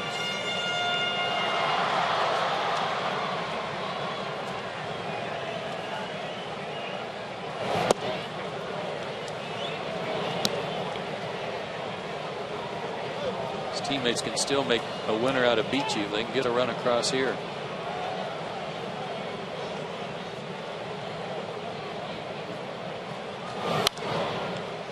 Foul back by Wilson. 1 ball, 2 strikes.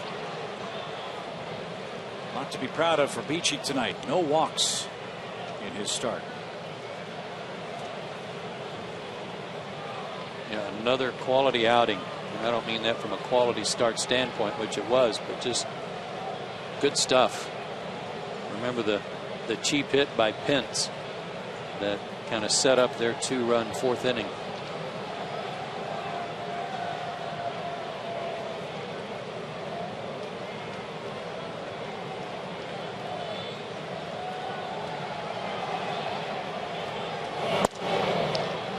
just missed the outside corner. 2 balls, 2 strikes.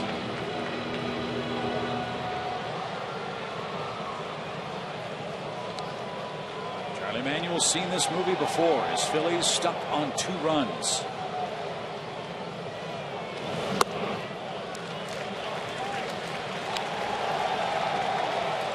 Stardo has walked 4 in his 3 1/3 innings.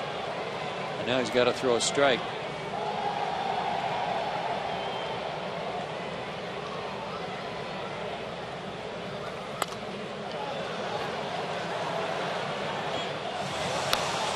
I think that ended up in the Phillies broadcast booth.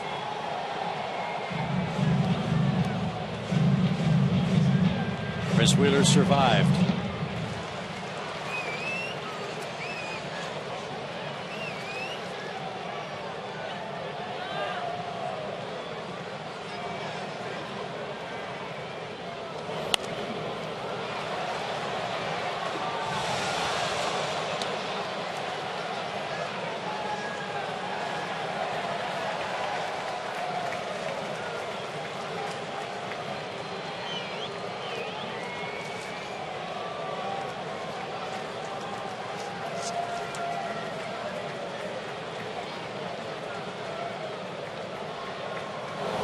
Swing and a high fly ball hit deep toward left, but Nix is there and at the track calls it in.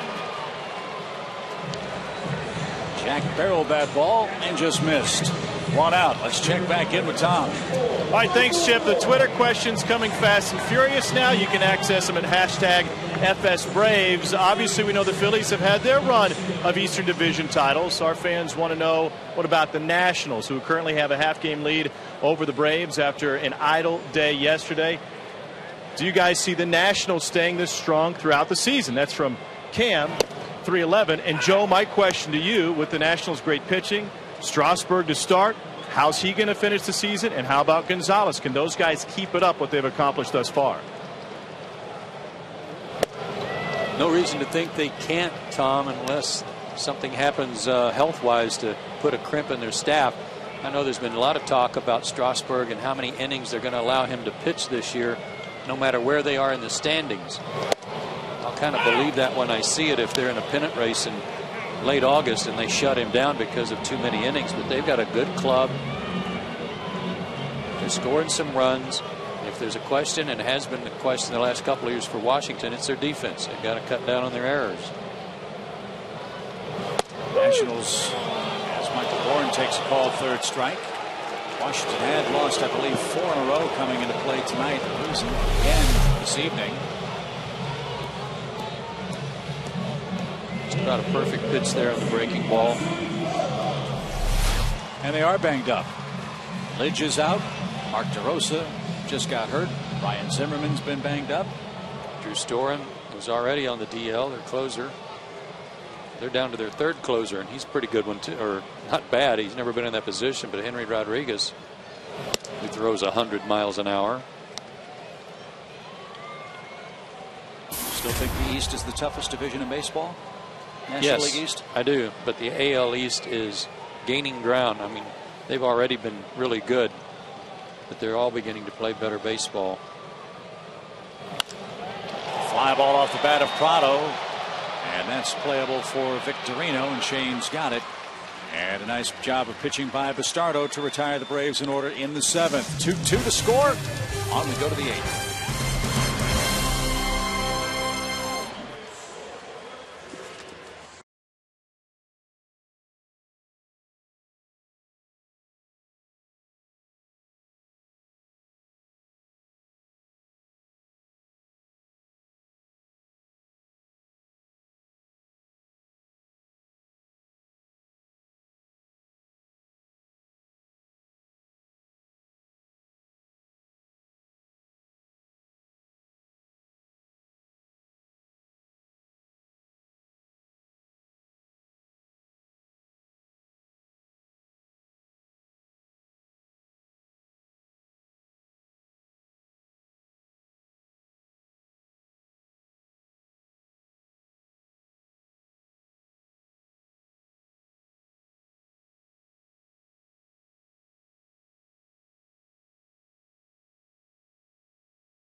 Nissan.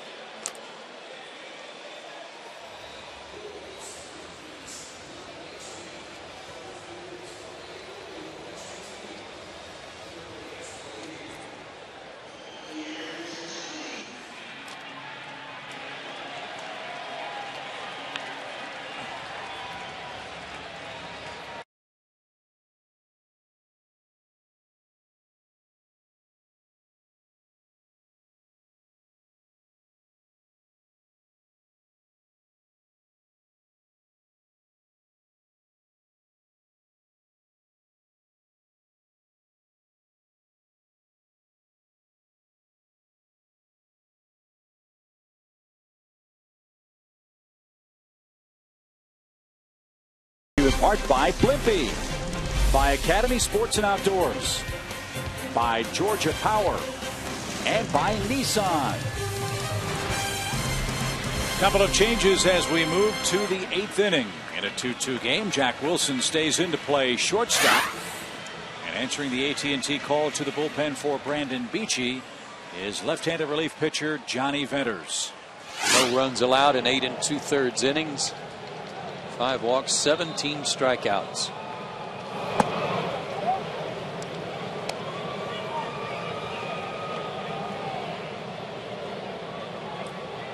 Galvis then the pitcher's spot.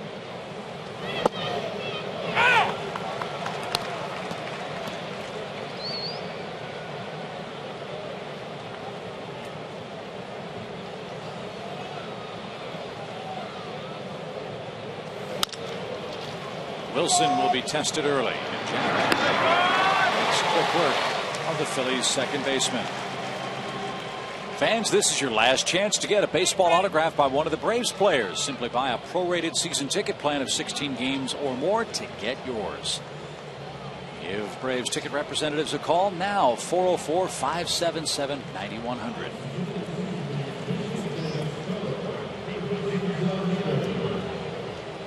John Mayberry will be the pinch hitter.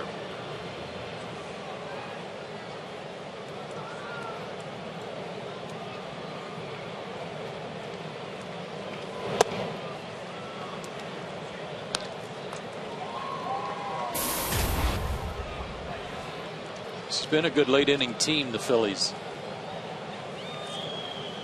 in this regard. Looper over first. That's going to drop for at least one. Diaz over as quickly as he can, but not fast enough to stop Mayberry from doubling in a pinch. Right off the end of the bat. While the Phillies have not scored a lot of runs, they've done their best work late in the ball game. Almost half of their runs, 46%, have come from the 7th inning on. And that's by far their best work average wise, and they have 7 homers in those late inning situations too.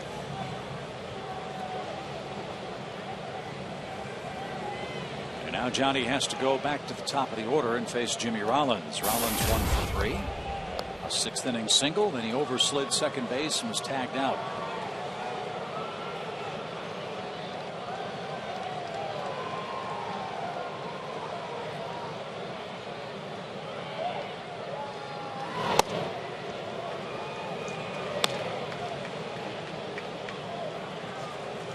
Time against Venters.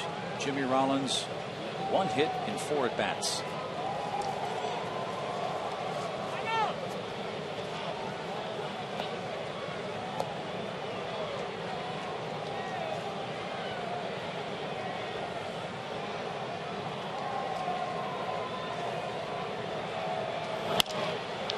Little flare into shallow left. That's going to drop. And the Phillies have him at the corners with 1 out.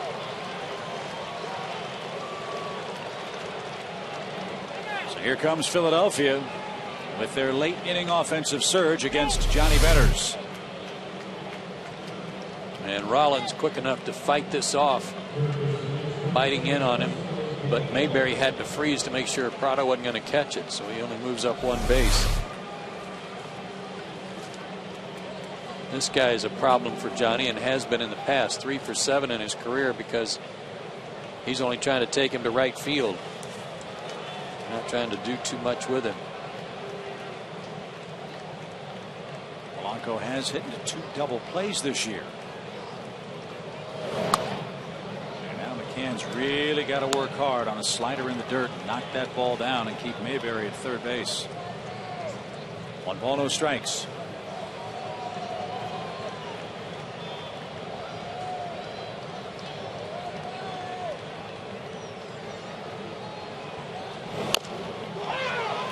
That's off his foot.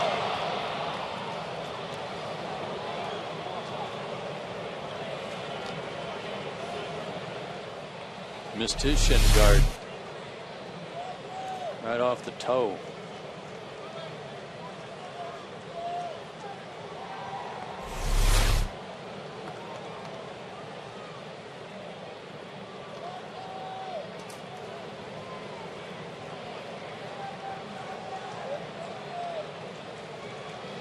Hard to take that slider, though, that's down and in on his shoot tops. Hard to take that to right field.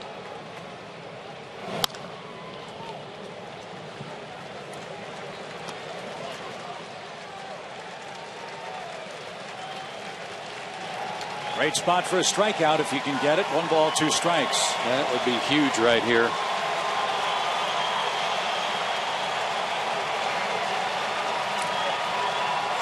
Got a pitch to play with if he wants to see if he'll chase something upstairs out of the zone, but don't throw him a strike.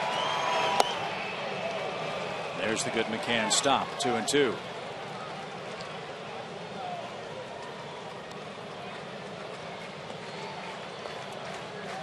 Mayberry a bloop double to right.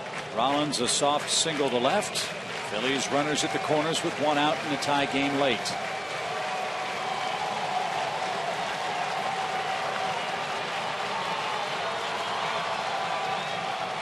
Runner at first is going. Swing and a miss. Ball gets away, and Mayberry will score the go-ahead run. McCann's going to ask to make sure he didn't foul it. Not sure he's going to get a response. So on the wild pitch, Mayberry scores the go-ahead run. Rollins in safely at second. Polanco strikes out. And 2 are down.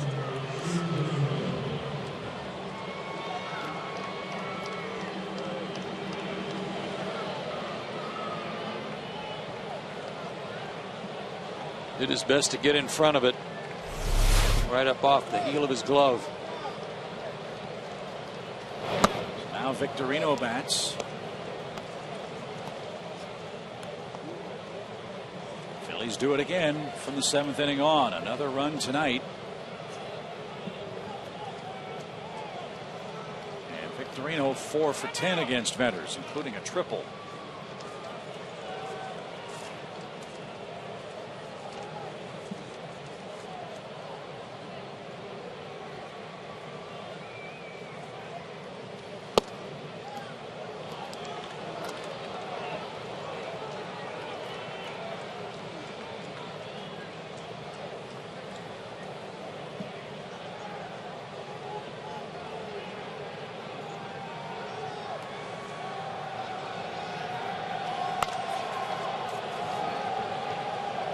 Foul at third.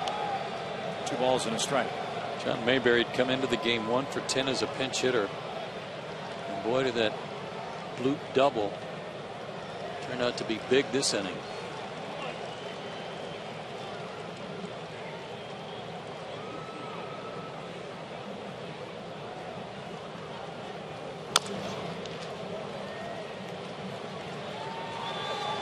Looking ahead to the Braves 8th. Freeman, McCann, and Ugla. Remember, the Phillies have a new closer. It's Jonathan Papelbon, former Boston star. Chad Qualls is up and throwing and preparing for the 8th, it would appear.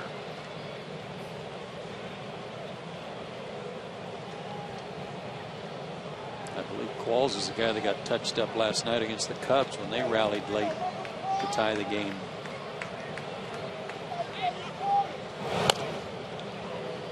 Got to keep an eye on Rollins. He was taking a walking lead, a bouncing lead, and Vendors never looked back.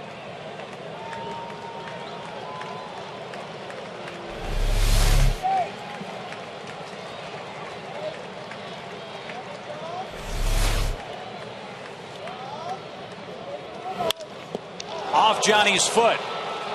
At the second base bag, Uggla recovers and has no play. Third hit of the inning. And the Phillies have runners at the corners, still 2 out.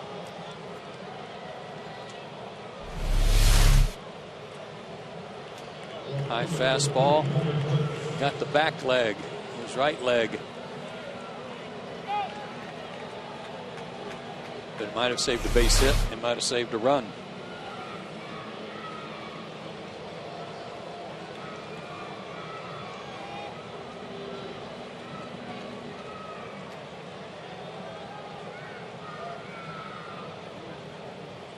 Hunter Pence hit a line drive to short and was retired last time up.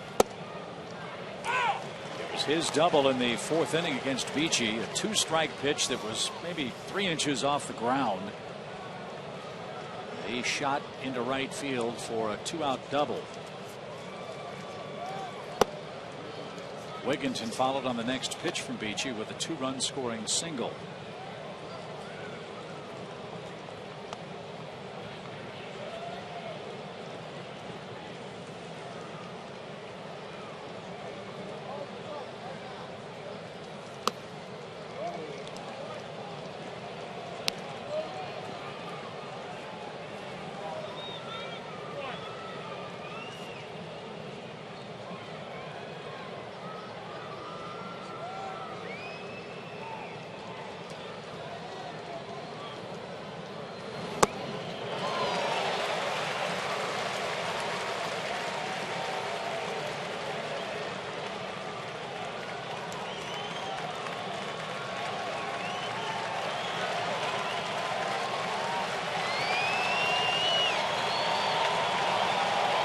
Here comes the 2-2. Ground ball by Pence, right side and under the legs of Victorino. That will score Rollins. And the Phillies again have runners at first and third, and they've extended their lead now to 4-2.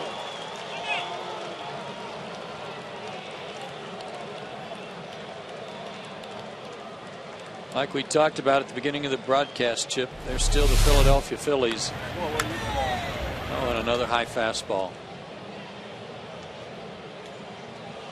That's what Victorino hit, and behind in the count, a real gift here for Pence. So Johnny Vetters allows his first 2 runs of the season, and the Phillies have a 2-run lead and still working in the top of the 8th.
By McDonald's and by Ram Trucks. Game 1 of this series going Phillies' way for the moment. 4-2 in the 8th inning. They're still batting with 2 on and 2 out. 2 more to follow here at home against the Phillies.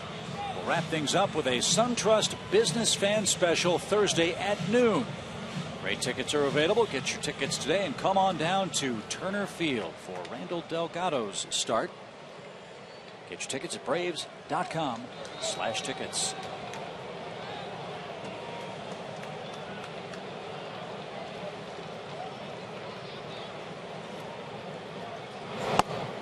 A ball low to Ty Wigginton.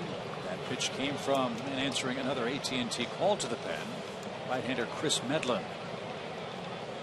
Boy, he had some good work.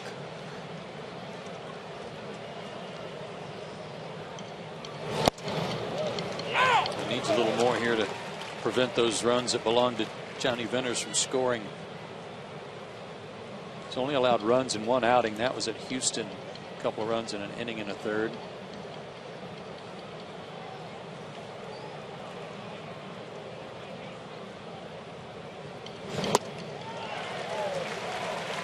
Got that 3-inning save against Pittsburgh on the 27th of April.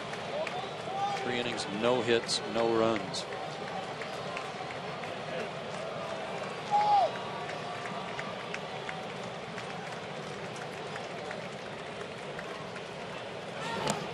And Medlin comes in, throws 4 pitches, and strikes out Ty Wigginton. The Phillies up to their old late inning tricks. 2 runs across in the 8th inning. Now a 4-2 lead. The heart of the order drew up for Atlanta.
Ballpark tonight outside of both dugouts. That is Melissa McCarthy and her husband Ben Falcone.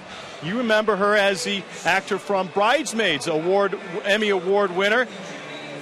And this kind of surprised me a little bit, Chip, but would you believe the guy sitting next to you absolutely loved Bridesmaids? She's in town filming a new movie here in Atlanta. 2 quotes for you, Joe Simpson. Can you feel that steam heat? And I don't want to infringe on your privacy. Both of those came from Megan, and you can tell the rest of our audience about the bridal dress scene if you care to. It was one of the funniest things I've ever seen in a movie. Freddie Freeman skies 1 foul out of play to the left, strike 1. And everybody could call it a chick movie if they want. And I thought it was awesome. I thought she should have won an Academy Award for her supporting role. Unbelievably funny.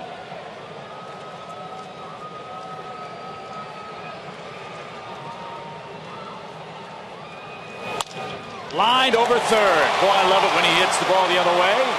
Mayberry over quickly. Down a couple of runs. Freeman wisely plays it safely. And he's got hits in his last 2 at-bats. That's how the 8th starts for Phillies reliever Chad Qualls. Well, last night, again, a blown save for him against the Cubs. He went 2/3 of an inning, 3 hits, 2 runs, and gave up a home run. And the Braves start him off with a ringing line drive to left here.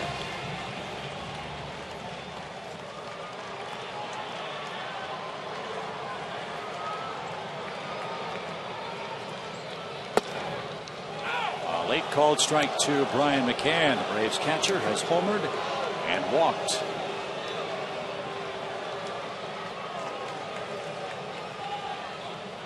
He was with the Padres last year. He's got a rubber arm. 70 appearances, 6 times in his last 8 major league seasons. And 77 appearances last year.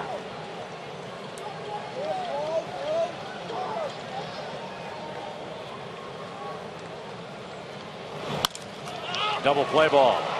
Rollins to the bag. On to first.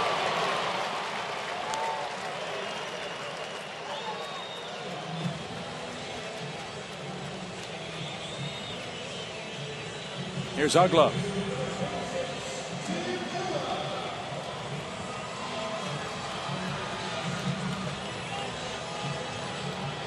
Only the 11th double play ball for the Atlanta offense. That one clears the bases in the 8th. Ugla 0 for 3 with a couple of strikeouts. Nothing like a double play ball to heal everything for you.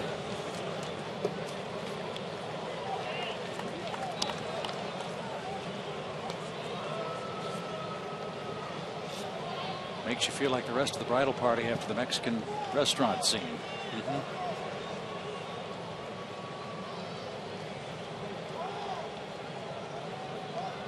One quick strike to Dan.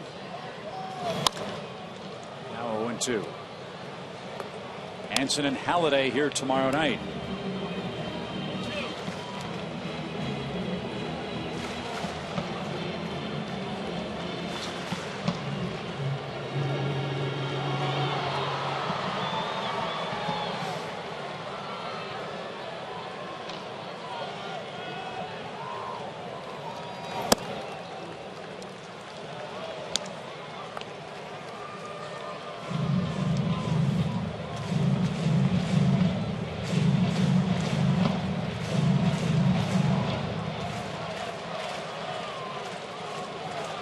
Base runner. Ask and you receive. 2-out hit for Ugla. Double play looming large, of course, for Chad Qualls. They've got a left-hander warming up, Joe Savory. Just in case they're not able to retire Diaz, they'll have somebody ready for Francisco.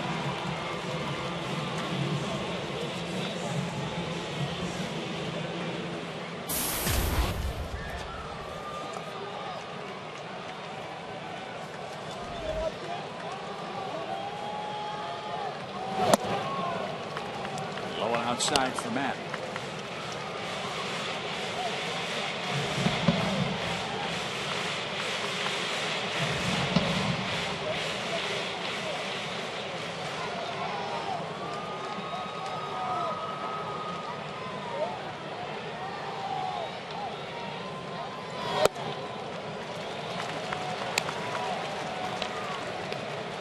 Trying to run the sinkers and sliders away from him. Matt's trying to make him get one above the knees that he can do something with.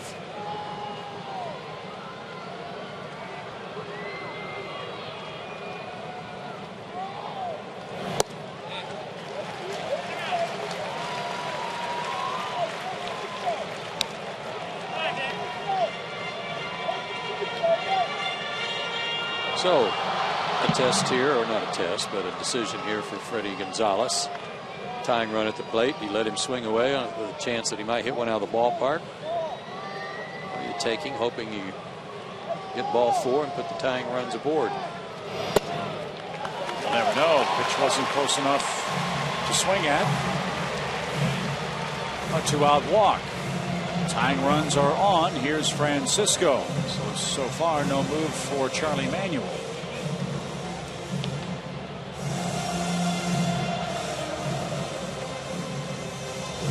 So Savory got up, got loose, and apparently for no reason. At least not to pitch to a lefty.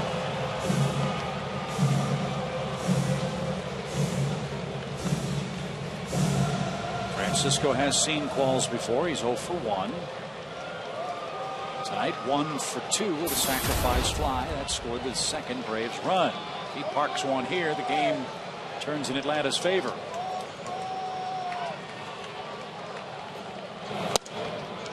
It's about as deep as you'll see Shane Victorino play at any time in a ball game. 2 out. Trying to make sure he plays deep enough to cut off anything toward the gaps and not allow the runner at first to come around to score.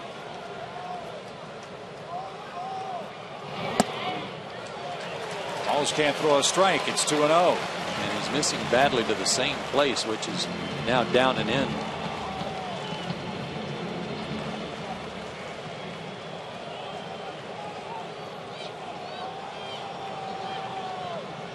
Get a pitch you like. 2-0.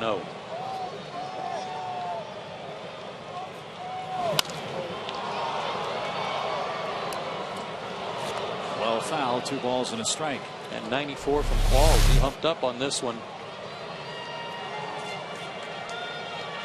One was late, but he had a good cut at it.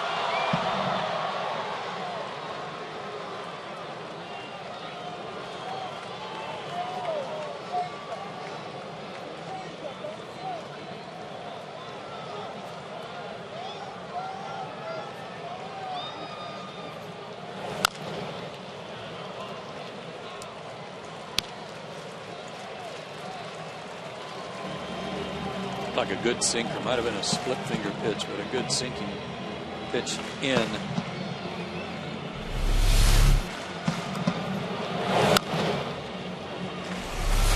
Biting on him.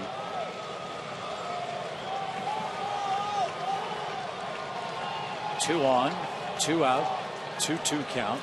Braves down 2 in the 8th. He struck out Francisco. Qualls gave up 2 hits and a walk, but the Braves can't break through. And to the 9th we go. Phillies 4, Atlanta 2 in game 1.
What are we doing?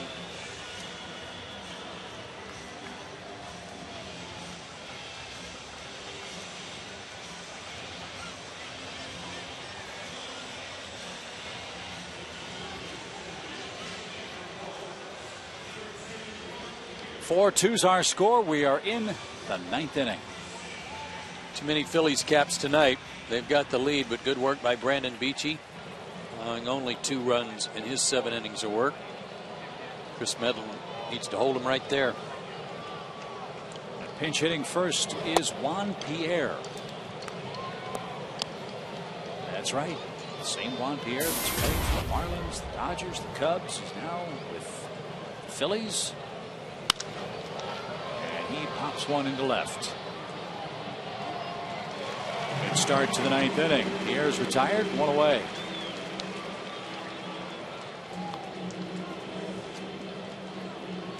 Time for the Toyota play of the game. And boy, it was a terrific running catch here by Matt Diaz to take extra bases away from, who was that, Carlos Ruiz? Wigginton that actually hit that up against the wall. Great play.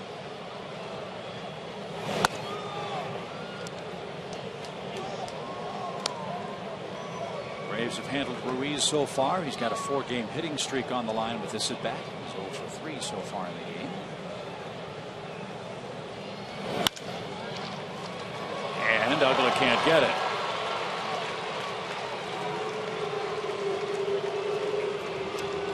Ruiz aboard with 1 out in the ninth.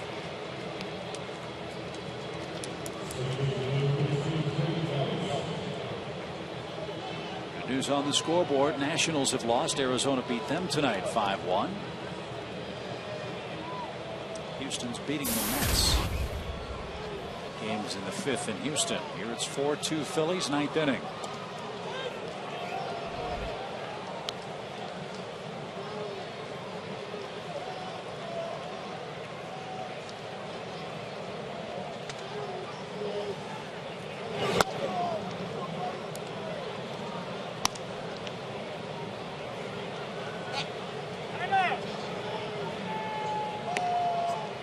This kind of goes to what we were talking about also in the pregame show in Braves Live, Chip, about how they're still the Phillies, that if anybody at the top of the division cools off at all, as poorly as they have hit with their pitching, they're still a force. And when they get some of their players back, the best you can do right now is try to put some distance between you and the Phillies and hope that prevails through the rest of the summer. Line past Uggla. Galvis with a hit. Back-to-back singles for the Phillies. And now Mayberry comes up. And we talked about how the last time the Braves beat the Phillies was in July of last year. The last 7 head-to-head meetings, the Phillies have won all of them. That's not counting tonight. They've outscored the Braves by a huge margin. And the starter's ERA, same story. That includes the last 3 games of last season too, when the Braves were trying to hang on. So Mayberry bats. A big 1-out double off Johnny Venters, who could not complete the 8th inning. Medlin. This is outside with ball 1.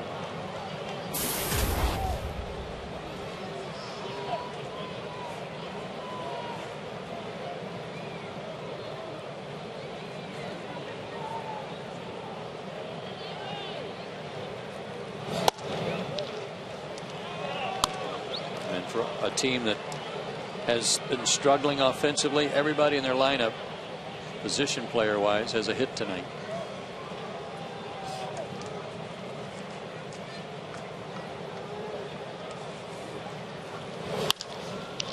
Might get 2, but gotta hurry.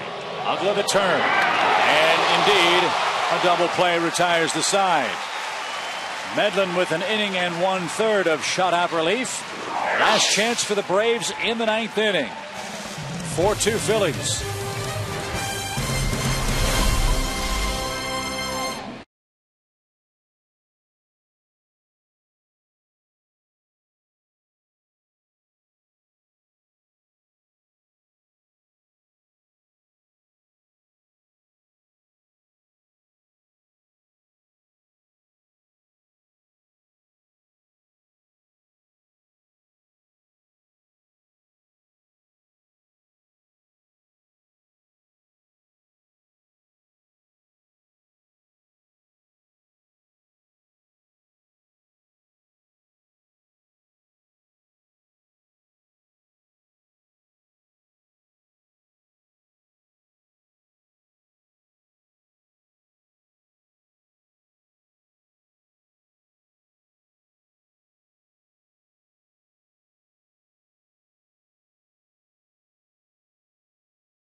Last in the major leagues in sacrifice flies. They've already got 9, and the 9th came here on May 1st with the bases loaded, 1 out off Cole Hamels.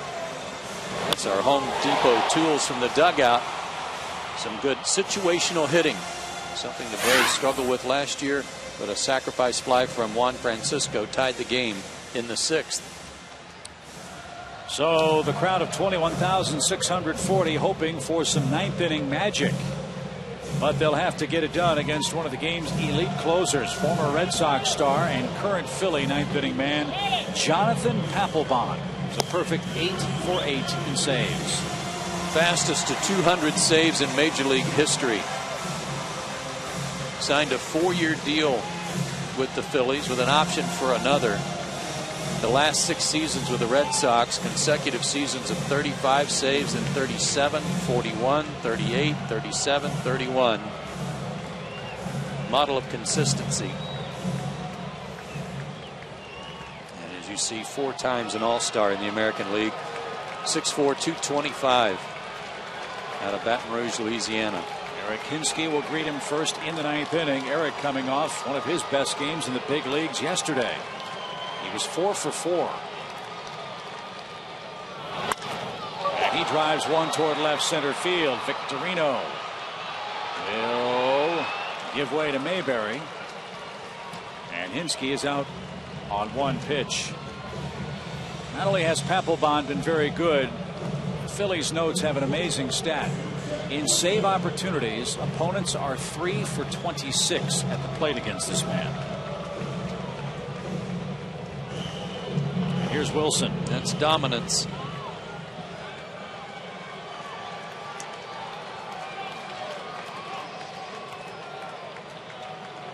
Need a base runner. Wilson hit the ball hard, but flied out to left in the 7th.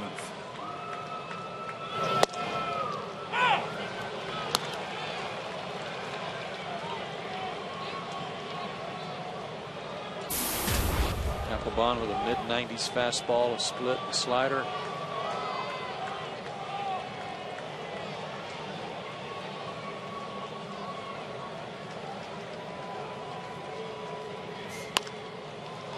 Popped up.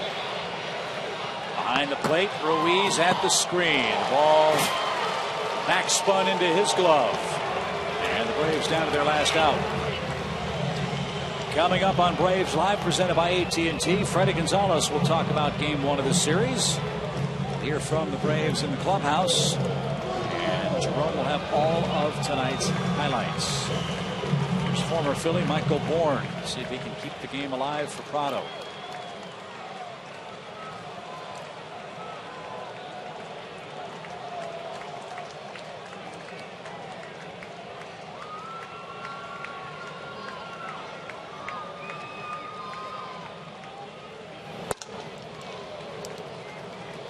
Last year, Papelbon in 64 innings only walked 10 batters against 87 strikeouts.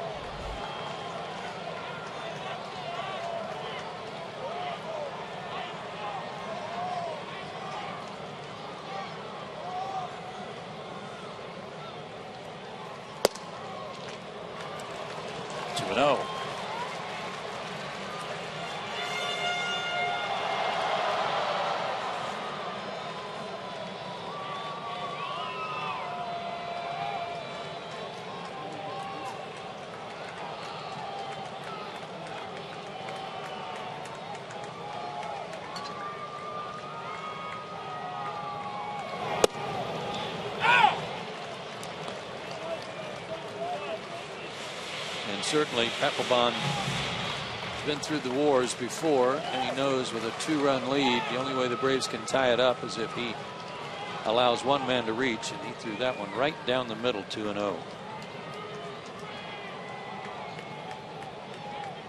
to run a chance of walking him.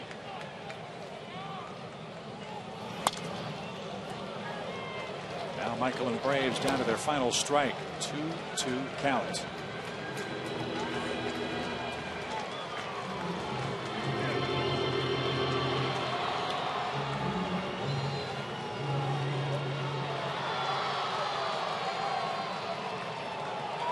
Tough duty for a hitter. You got to stay back. You've got to let your hands do the work.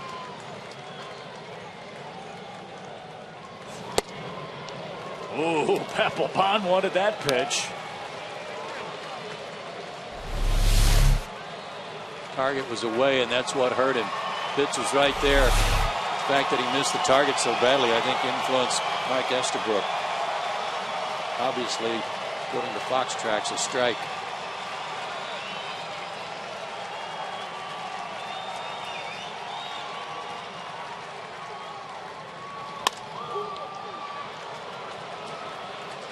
Michael's still alive.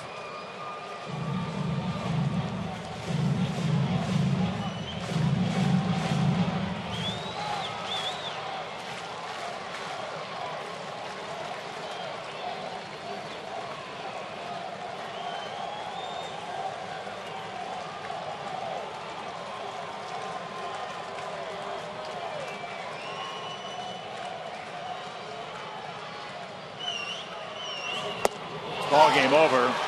Jonathan Papelbon works a 1-2-3 ninth inning, and the Phillies' winning streak over the Braves has reached 8 straight games. They win game 1 of this series by a final of 4-2. We'll recap it for you right after this.